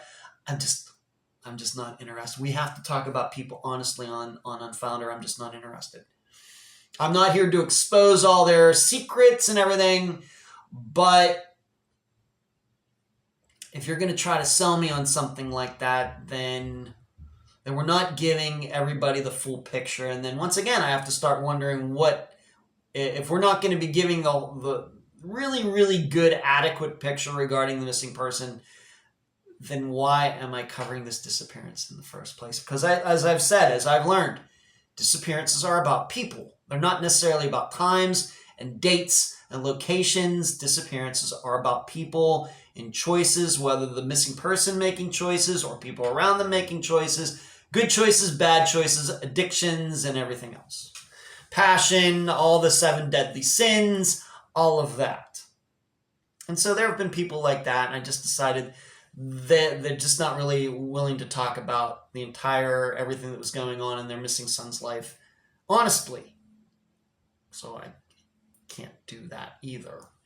But I would never allow anybody to get onto the program and just market lies and me just sit there and ask the questions. Now, it very well may be after the fact that maybe things transpired that caused me to believe that maybe a few things that person said weren't true, but I don't think I could have ever believed that at the time. But I'm not going to get into any of that. But I really believe I can look at the interviews I've done and look back and say, I could have done a better job here, better job there. Certainly early on in Unfound's existence. But in none of those interviews will I say, man, I really, really just messed it up. And man, that guest really got off easy. And man, I can't believe I allowed that guest to say all of that in that interview. There's nothing like that at all. Zero. Even Steve Pankey. Zero. And I will stick by that until the day I die. So once again, is there anyone you have interviewed you absolutely did not believe? When you say absolutely, the answer is no. Although, like I said, I'm guessing that there's just some things that guests have said once in a while that weren't true. How that affected the overall view of the disappearance, I'm not thinking very much. Okay, next question. If any of the missing persons you've covered are identified using genetic genealogy, will you interview the family about it? We really don't do follow-up interviews on Unfound. Because if you do one, then you have to do many. And we're now at 250 disappearances. That's why the update episodes exist. The next one, of course, will coming out in a couple weeks. That's why the update episodes exist. If there is big news that happens, if remains are found, or somebody is charged, or there's been coverage on some big, program, or like what's going on with Talon Brown between Phil Klein and that radio station with that radio host, and that's why the update episodes happen every 3 months. There haven't been any family members who have come on for a second time. We've had multiple guests: Anthony, Heather Grotman, Caroline Lowe. But if somebody is found, whether alive or deceased, I think it's just fine to cover that in an update episode. And of course, if you're watching the live show every Wednesday night, I talk about that type of news there as well. And you should be watching the live show every Wednesday night. It's the best live show in all of true crime, of course. So the answer probably to that question, if any of the missing persons you covered are identified using genetic genealogy, we interview the family about it. I may talk to them about it, but it will not be an official interview. It will be off the record. I may say, yeah, I talked to Jane Doe about her daughter being found through genealogy, but I'm not going to do an interview about it, because once again, then I'd probably get caught up doing interviews. I'd probably just be covering the same 250 disappearances over and over and over, and we're here to cover more disappearances. We're here to get to 300 and 350 and 400 and 450 and 500. There's only so many days or hours in a week. This person asks, I'm keen on learning about appeals for info of a missing person with reward on offer. In your experience, not just with cases on Unfound, has a reward ever been paid out and led to a body found or a conviction if foul play was suspected? I'm just interested in the odds of success in a reward. My gut is telling me it's still very slim. Thanks. Rewards are useless. I just can't put it any more simply. Rewards are useless. Now, I'm not saying that rewards have never been paid out in certain crimes, maybe in some murders, maybe in a couple missing persons cases, but if you are a family out there that's really holding on to that, like 1%, the 1% of the 1%, then I just got to be honest, you're wasting your time. I think it's known that all rewards do is cause all the kooks to come out of the woodwork, just hoping they're going to get lucky. Causes all the psychics and numerologists and palm readers and remote not remote learning, that's funny, remote visions or whatever they call that, and third eye, and people with sixth senses and all that, all it causes is all of them to come out of the woodwork. The problem is then the police are burdened with all of that. And they can't say no to it because why? It's the family who's come up with the reward in the first place. And how does law enforcement say, no, we're not going to do this after the family put up this reward? I'm telling all of you, don't do rewards. Don't do it. And you may be saying, well, when rewards are offered, it really boosts the attention given to the case. It's one of those issues like is bad publicity better than no publicity at all? To me, a disappearance becoming well known again because of reward is bad publicity. Because I have no hopes that is going to solve anything at any time. And all it's going to do is create bad information, not good information. I think what we know after 250 disappearances is that if people if their people are good and know things, they will come forward. If they are bad and know things, they will not come forward no matter how much the reward is. I mean, we have like Tiffany Johnson's disappearance. We know that her ex-boyfriend was eventually convicted for kidnapping and now he's in jail. I am sure they offered him a deal to say where Tiffany is. He won't give it up. So if somebody who is going to have maybe years taken off a sentence, and this is common, if somebody who has the opportunity to have years taken off his prison sentence isn't going to tell law enforcement where a missing person is, that the remains are, then why do we think that rewards are going to work? Makes no sense. I would get rid of rewards immediately in everything. In everything. Here in the United States, I'm not a Canadian. I am technically Irish by heritage, but I'm not an Irish citizen. I'm not a citizen of Ireland or Northern Ireland. I'm not French. All I know is what goes on in the United States. And I think here in the United States, we Americans, we have a fascination with rewards because why? We all know about the Wild West. And we've all watched these Westerns. And eventually, in any Western, there's going to be some picture of a picture of a bad guy with a reward on it. Of course, back then, $100 to bring this guy to justice. And so I think subconsciously, Americans, we think that. And so we actually believe that that's how it works in the 21st century. But we have to remember, I'm not even sure that worked back in the Wild West of the 1870s. That is a concoction of Hollywood. It's a great storyline. It's a great visual. I don't hold against Hollywood for that. But just because they put that in movies doesn't mean it actually worked in real life at the time. So it's really just a plot device. It's something to set something up and maybe just to show how bad this guy is, that there's a reward, out for him. We have to get away from that. We have to get away from that nostalgia, away from that tradition, away from that heritage, and as Americans, and look at it through the lens of, does this work? The answer is no. And I'm telling this to all families out there. If you have a reward out, I don't care if you've had it out for a year or 20 years. I would just negate all of it and give the money back to whoever put it up.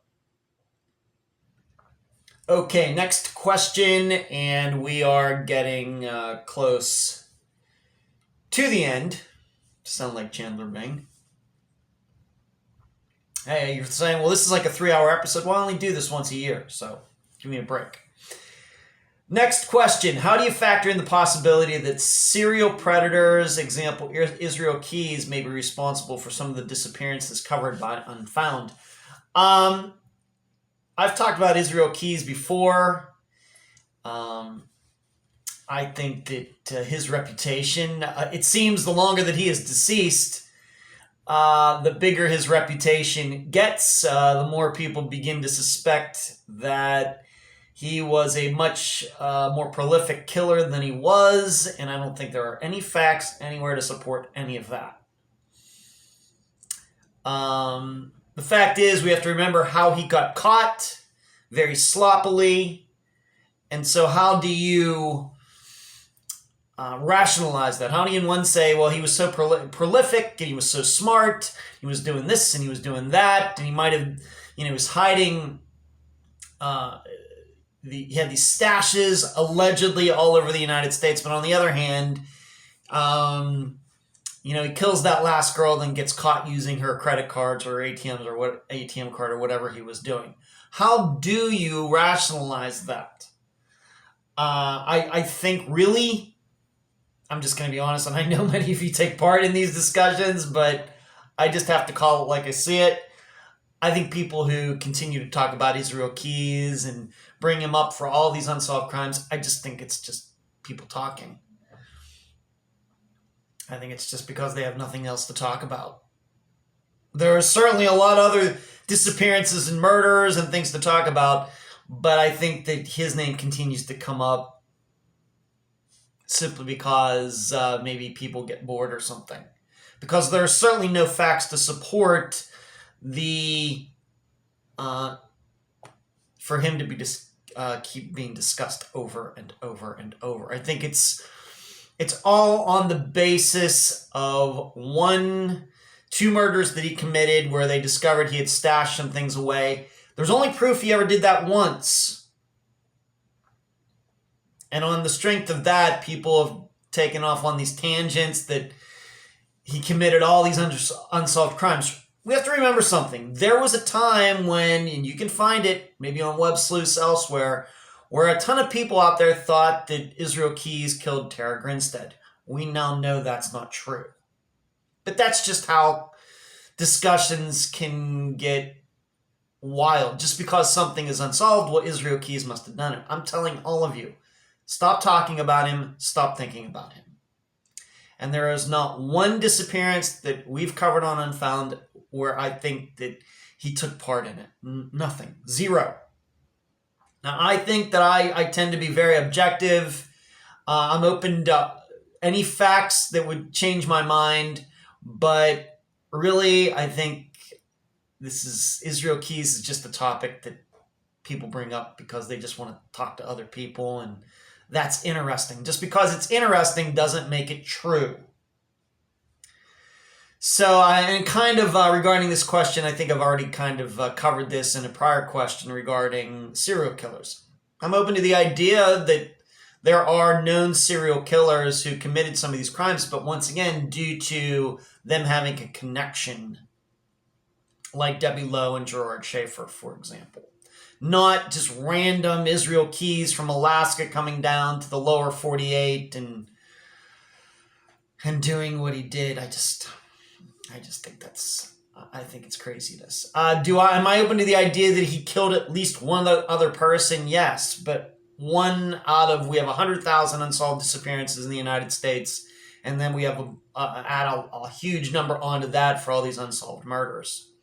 And to think that he's responsible for more than one of those, I think is just outlandish.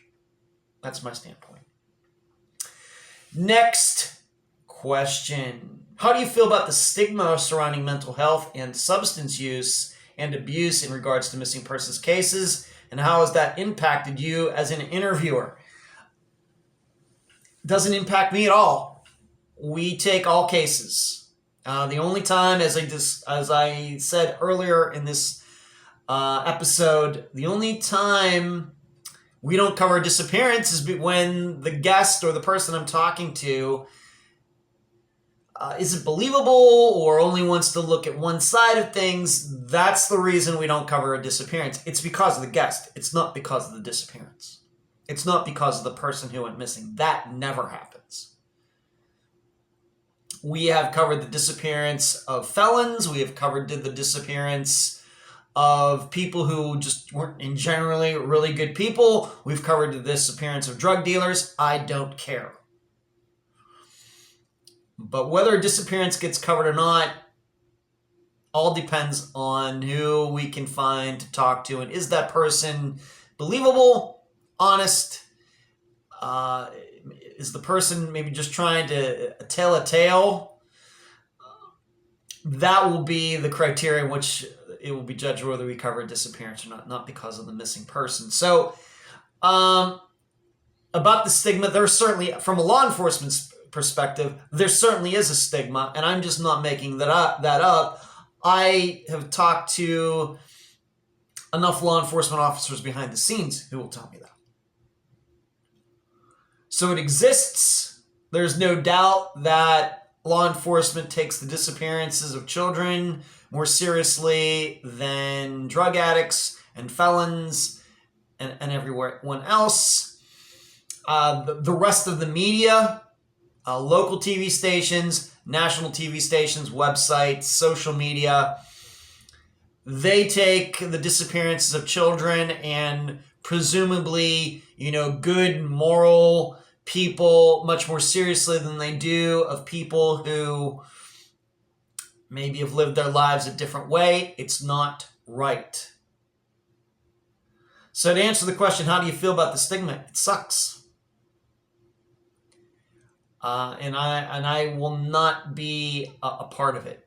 There will never be a time when somebody comes to me with a disappearance and I say, well, I'm not going to cover that disappearance because that person was this and that person was that. That person was a drug addict. That person was homeless. That person had a bipolar disorder. That will never happen. But when it comes to law enforcement, we know that they take certain disappearances more seriously than others. But it hasn't impacted me as an interviewer. Maybe it's impacted me the opposite way. It makes me even more likely maybe to cover those disappearances. Maybe, I don't know if statistically that's true. You'd have to look at all of the disappearances we've covered to this point. I would think that we've covered a wide array of different types of people. But I can tell you that there, for sure, that I work as hard as a reporter, interviewer on the disappearances of people that the police ignored. I work as just as hard on those as the ones the people or the police didn't ignore. For sure. There's no doubt in my mind. How's that going to change for law enforcement? I don't know. Next question. I want to know why Craig Freer hasn't been found yet, and who knows what happened to him. I'm open to the idea that nobody knows what happened to Craig Freer except Craig Freer. I tried to avoid getting into because I know that these Q&A episodes every year could certainly turn into, what do you think happened to this person? What do you think happened? And they would all be unfound cases. I try to avoid that. But this was a question that came in very late before I finished this episode. And I think Craig Freer's disappearance is a good example of a disappearance where a lot of people do believe something happened to him. But the more I do Unfound, the more I'm convinced nothing happened to him except what Craig Freer might have done to himself. There's a lot of belief out there that his father might have done something to him. Did the father show up? They had a confrontation. The father killed Craig. Of course, his father is deceased now. Very sad, very sad. Belief that Craig, maybe something went on after he took that phone call. Of course, he was with this girl, and to this day, I still don't know what this girl's name is. Some people are trying to figure out. I'm sure locally in where he disappeared, she is known, but I would certainly, it's here in Florida, I don't know who she is, but certainly love to talk to her, and maybe if she wants to talk, maybe something connected to her. Did something happen in there that she covered up? Did Craig figure out his, that he had been discovered faking going to work, and now he couldn't face his parents? Did he commit suicide and other people covered it up? Those are all possibilities. But I think that, and as many of you know, although it hasn't come up in this Q&A episode. I am not one of those people who says that somebody has to know something. And when people say that, what they mean is somebody besides the missing person knows something. I think we know enough about disappearances 5.5 years into Unfound that we now know that certainly only one person knew, and that was the missing person. Crystal Morrison. There was only one person on that earth who knew what happened to her that day, and that was Crystal Morrison. When Robbie Hurt went missing and died, there was only one person on this earth who knew what happened to him, Robbie Hurt. And even I at the time thought something else happened. I was wrong. So we, the rest of us, 7 billion, how many people are on the earth now, we have to be very comfortable with the idea that there are disappearances that are like that. There is, nobody has to know anything except the missing person. There's no rule, there's no law. Yes, there are more people on the earth than ever, and there are cameras and social media and GPS trackers and everything else, and still people can walk off all by themselves because they don't want to be around anymore and commit suicide or something, overdose on purpose, overdose by accident, and nobody on the rest of the earth would know anything. And there's no evidence that happened, but it happened. And you don't know that until the person's remains are found. With Craig Freer, I think we have to be very open to the idea that that's what happened, is that he was found out, he was embarrassed, he was afraid of the trouble that he was going to get in, and, you have to remember, it takes a certain type of person you're living under the same roof as your parents and you're lying to them about going to work, and you're not. I'm not criticizing, not something I would have ever done. I would have gotten in big trouble. But we have to realize that there might have been other things going on in Craig's life that only had to do with Craig. And had nothing to do with his parents or his friends or anybody else. All this stuff about him working there and was somebody doing something to him at work, harassing him. So I want to know why Craig hasn't been found yet. Maybe Craig walked off and he just died somewhere. Let's just say it, died somewhere, and just nobody's found him yet. Just like Jason Landry and a bunch of other disappearances that Unfound has covered and haven't covered. Many, many cases like that. And on that, nobody has to know anything. Who knows what happened to him? Maybe nobody knows but Craig. Can't rule that out. Like I said earlier, breaking down the percentages, it's probably 2025, only 20% it's a very small percentage of disappearances overall. But still, when you look at the entire number of disappearances, it's still a large number. We consider 100,000 disappearances to be still unsolved in the United States, and like I said, 70% of them are murders. That still leaves 30,000 of all other types. That's a large number, and Craig could certainly be in that other percentage.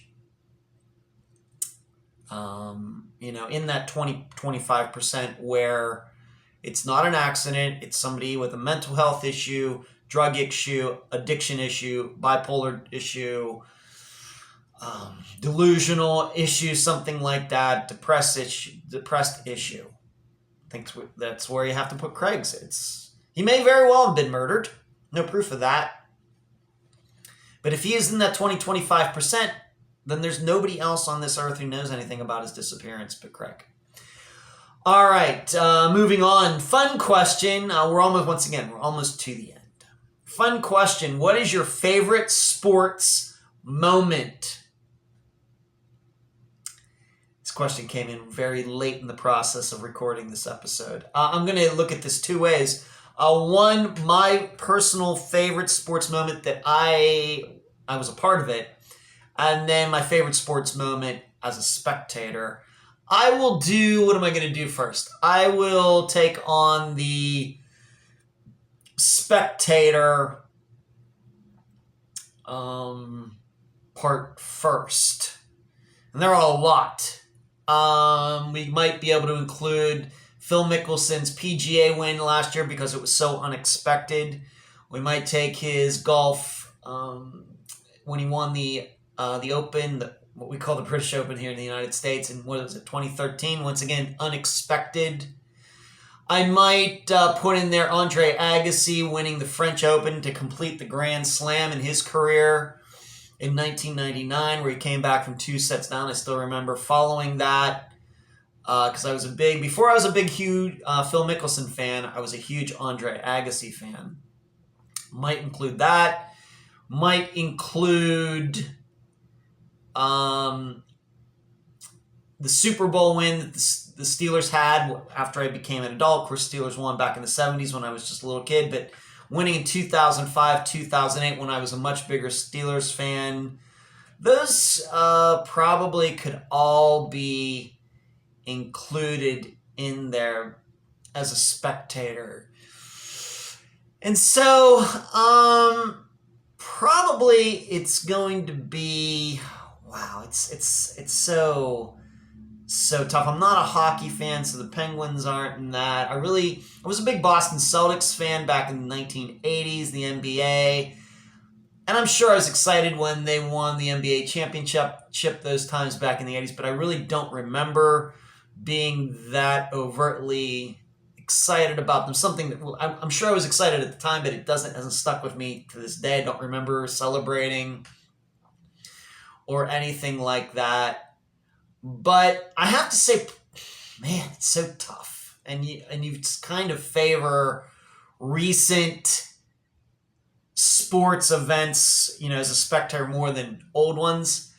But I guess I'm going to have to do that. I'm going to have to say that even though I know that he's in persona non grata in golf right now for reasons that I don't still quite understand, I'm going to have to put Phil Mickelson's PGA win last year because it was so unexpected. He was playing such horrible golf. He's 50 years old. He's like, he and I were born in the same year. Nobody's winning at that age on the regular tour. He wasn't playing well and everything that was going on. And of course, he was winning on the Champions Tour, but it's kind of almost become a sideshow. He was doing these pay-per-view match things that he did with Tiger Woods and Bryson DeChambeau and Charles Barkley and all that. And you thought, had he become like a golf sideshow, like a carnival act or something, and then out of nowhere, he wins the PGA just completely out of nowhere. If you'd have put any money on him winning that tournament, you could have retired collecting your winnings after collecting. That's how the odds were. I would have to say it's that. And then probably I'd have to put those Steelers Super Bowl wins there. Probably the first one when they beat the Seattle Seahawks because it was such a long time coming. And I'm still a big Bill Cowher fan. And I thought that he deserved it, doing such a great job with the Steelers over those years, even though he really didn't have a quarterback until Ben Roethlisberger came along. I was really happy to see him get a Super Bowl and Hines Ward and Jerome Bettis. That was a huge moment. I think bigger than when they beat the Cardinals. Although the way they ended up going head right at the end was certainly thrilling. But I think the one where the Steelers beat the Seahawks was bigger, just because it had been so long, like 25 years or whatever it was. But still, number one sports moment as a spectator was Phil Mickelson winning the PGA last year in 2021. Now, as far as my own personal sports moment, I have quite a few. Played a lot of sports. I probably could put any of my first disc golf win over in Orlando in 2015 was certainly big.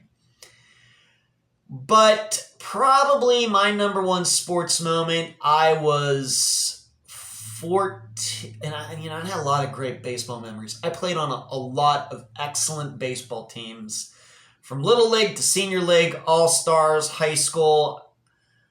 Won a lot of games. I was on teams that won a lot of games. I was on a Little League team that won 49 games in a row. We won, and then on All-Stars, we won a couple district or on that team. We won a district championship when I was in senior league, which is 13 to 15-year-olds. We won 2 district championships in the Alikiski Valley when I was 14 and 15. I won a lot of games. And I was a pitcher, and I was a part of a lot of those wins. But probably number one, the year would have been 1985. And it was the District 26 All-Star Senior League All-Star Championship, played at Lobby Hall in Freeport, Pennsylvania. It's up on the hill overlooking Freeport. We were playing Lower Burrell. The All-Star team, I was the only 14-year-old on the team.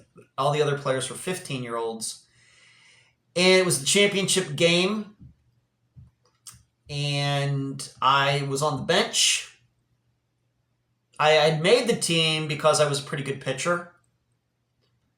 As a 14-year-old, like I said, I was the only 14-year-old to get picked. And what happened was the game started. And was it the third inning? Our starting pitcher, his name was Butch Walker, was his name. Big kid. But it was hot out. It was, July in Pennsylvania, hot and humid. And he was overweight. He continued, is he even still alive now? I don't even know, but he continued to be overweight. Me knowing him after that. But he ran out of gas. Lower Burrell was hitting him all over the field. And keep in mind, he was an all-star. Good baseball player, but didn't have it that day. And my coach didn't take him out. Butch walked off the field in the middle of an inning. True story. He was getting hit, couldn't throw. He was either getting hit or he wasn't throwing strikes. And after a while, he gave up in the third inning. And we were losing 8-0. Maybe it wasn't 8-0. I think it was 8-3 in like the third inning. So we had gotten a few runs. He walked off the field. Right in the middle of the inning. I don't know if you've ever seen that before. I've never seen it before or since. But he walked off the field, just said, I'm out. I'm done. 15-year-old just walked off the field. Coaches were like, what are you doing? I'm done. I'm not playing anymore. So I was the third pitcher. Even as a 14-year-old, I was the third pitcher. Our number one pitcher had been used the game before. The rules were you couldn't use him again. So I was the third pitcher, and we're down 8-3. I go in, and somehow I am able to hold Lower Burrell scoreless the rest of the game. But the problem was we weren't scoring any runs. We get to the 7th inning. We are down still 8-3 in the last inning, and somehow we scored 6 runs in the top of the 7th inning. And I'm the pitcher.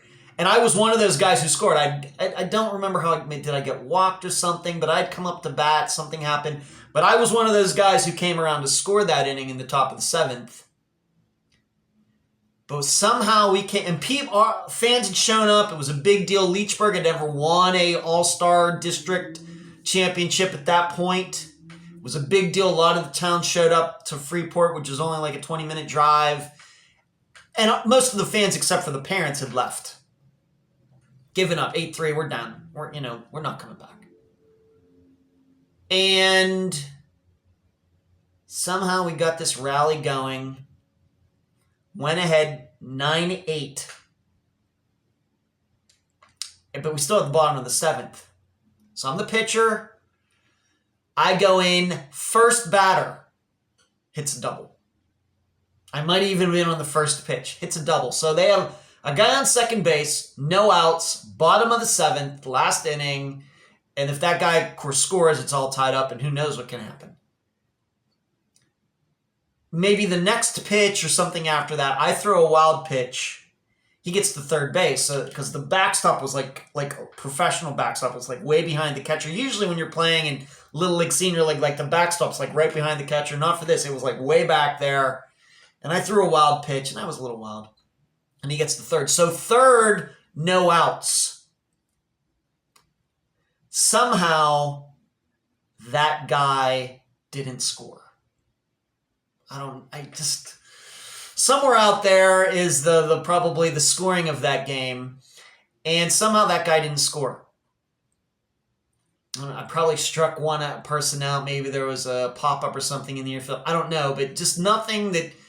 there was no wild pitches after that one that I threw that he could have scored. Gets behind the catcher. He can run in and score. No wild pitches. And the final out was a grounder to second base to a guy. His name was Eddie Tola.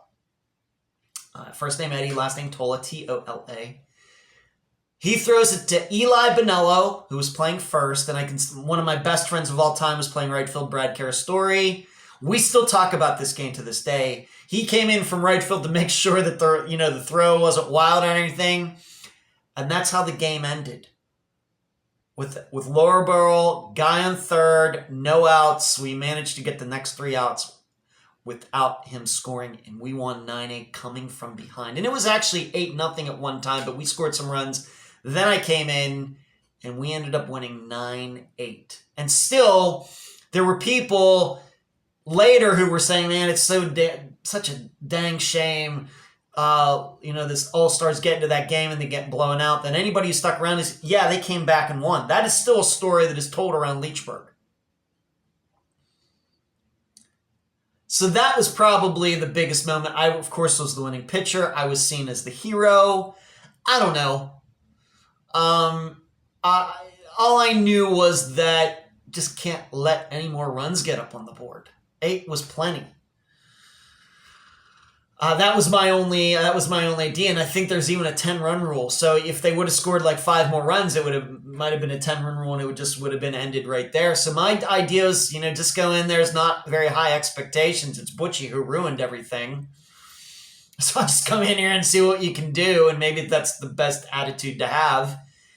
And they just scored no more runs the rest of the game. I'm not saying I struck out everybody. I don't even know what my stats were for that game. I don't know. But we came back and won, and then we went on to we did lose in a bigger tournament. But that District 26, which is the Alley-Kiski Valley, it's like Leechburg and Lower Burrell, New Kensington, Tarentum, Natrona Heights, Freeport. That area, if you look on a map, that area, that's the district we were in, and we won it. We won it the next year too, with me on the team. We won it 2 years in a row. That was not quite as dramatic. We won it quite easily. But I don't think, before or since, I don't think Leechburg Senior League has won a title since then. And I was part of both of them. Who would have thunk it? But that is probably my biggest sports moment. But I just don't want to, this episode's really already long. But as a guy who never played sports past high school, I played intramurals in college, but nothing really to talk about there. And really did not start playing sports again until I started playing disc golf. I have a ton of great sports stories. Ton. Just like I said, on a lot of crazy baseball stories. Just from Little League, Senior League in high school, and playing in Legion Ball during the summer. Just a crazy amount of crazy baseball stories just from that, from like 11 years old to 18 years old.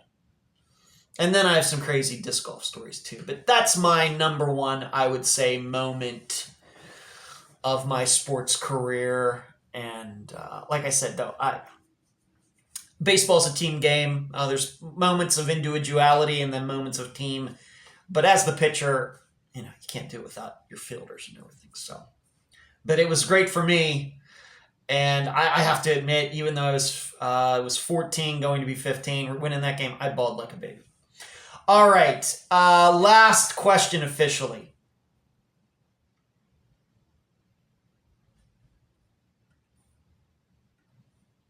In that game, I bawled like a baby. Next question. Have you found any patterns for where law enforcement seems to do a better job on missing persons cases, such as East Coast versus West Coast, large cities versus small towns, red states versus blue states, or is it really just the luck of the draw? I see no patterns whatsoever. I think that there have been some disappearances where I think large police departments have done very good jobs, even though the disappearances might still be unsolved. I think that they probably did as much as they could given the circumstances. And certainly there are some disappearances in little towns and cities with only a few people in the police department and law enforcement where they bungled it up. And then the opposite is also true. I don't know.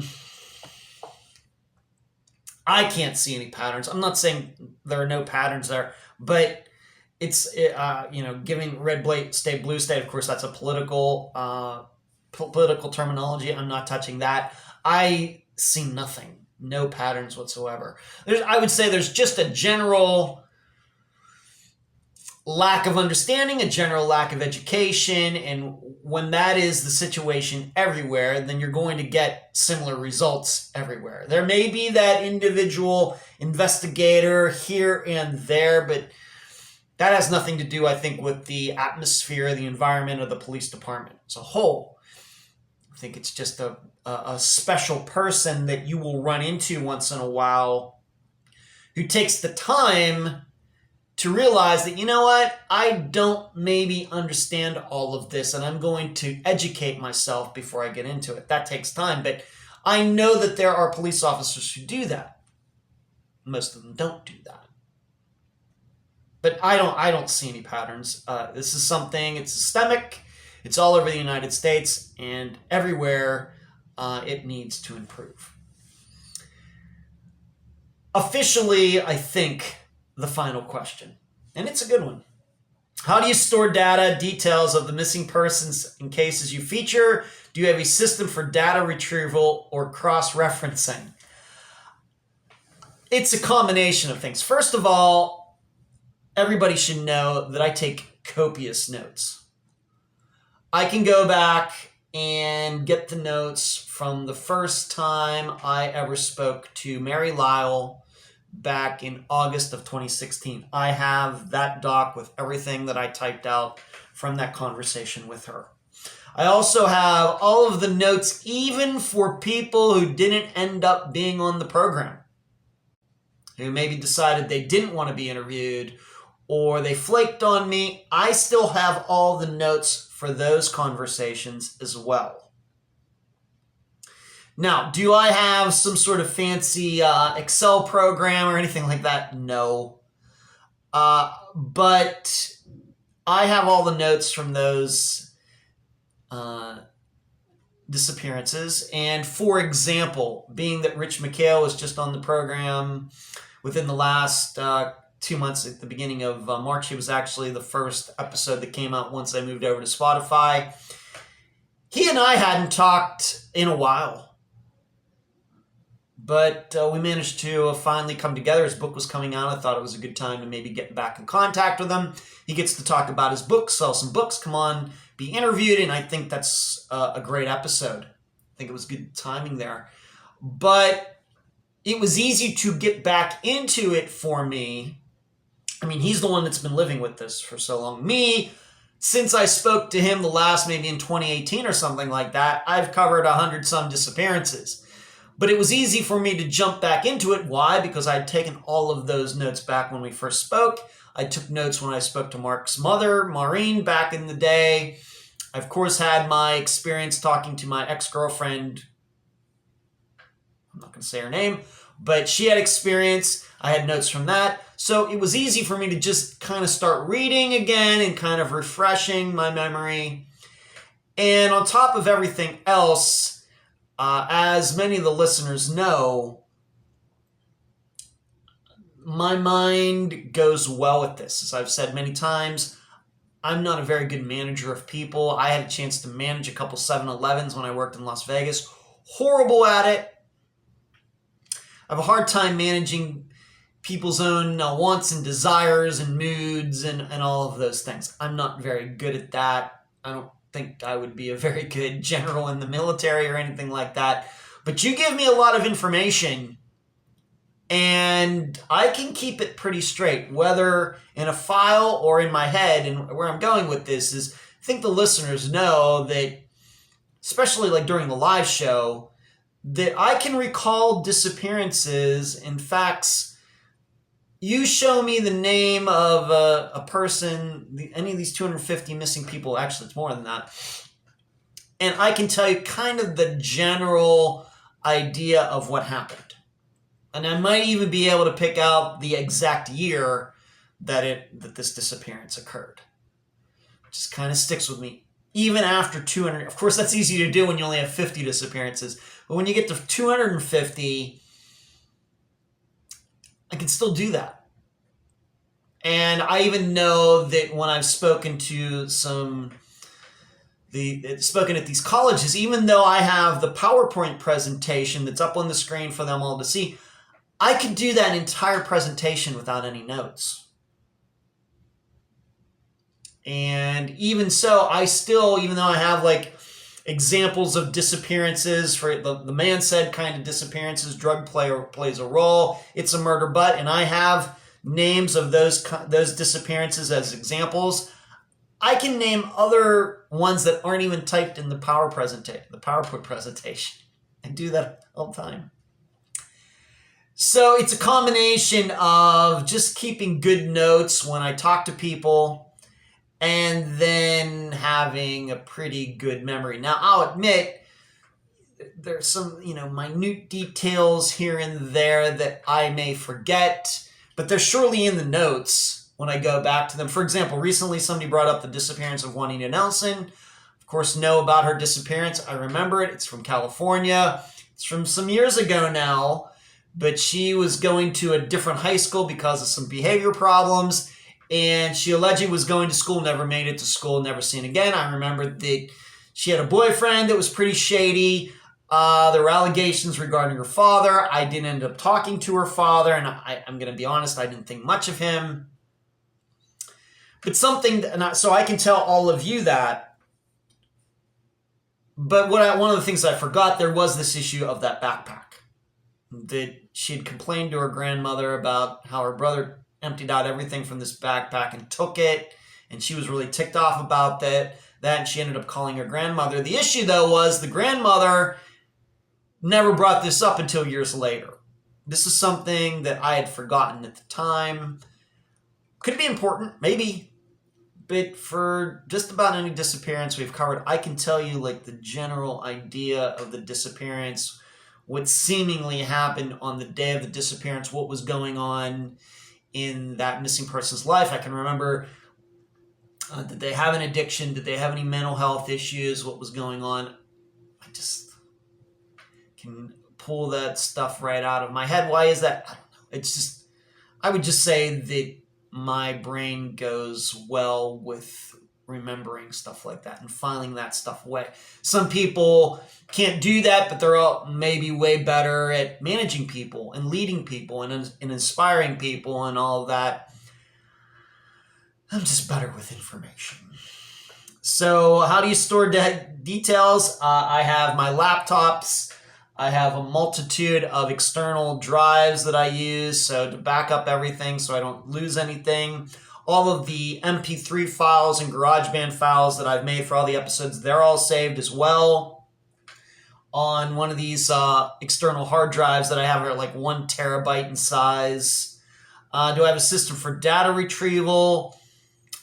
I'm not that fancy yet. Data retrieval for me is just going back into my document files and finding what I'm looking for, cross-referencing. Cross-referencing is all done off the top of my head because I just kind of remember the man said disappearances and disappearances that involve drugs. There's disappearances that are surely murders, but they can't be proven for one reason or another. That's just the way my mind works. And that officially ends all the questions for this episode. And that's the program. If you found my answers to the questions informative, right now, while you are in this podcast platform, Spotify, YouTube, iTunes, wherever, give Unfound a 5-star review, a thumbs up, whatever that platform allows. I thank you for listening. I'm Ed Dentzel, and you've just finished this episode of Unfound.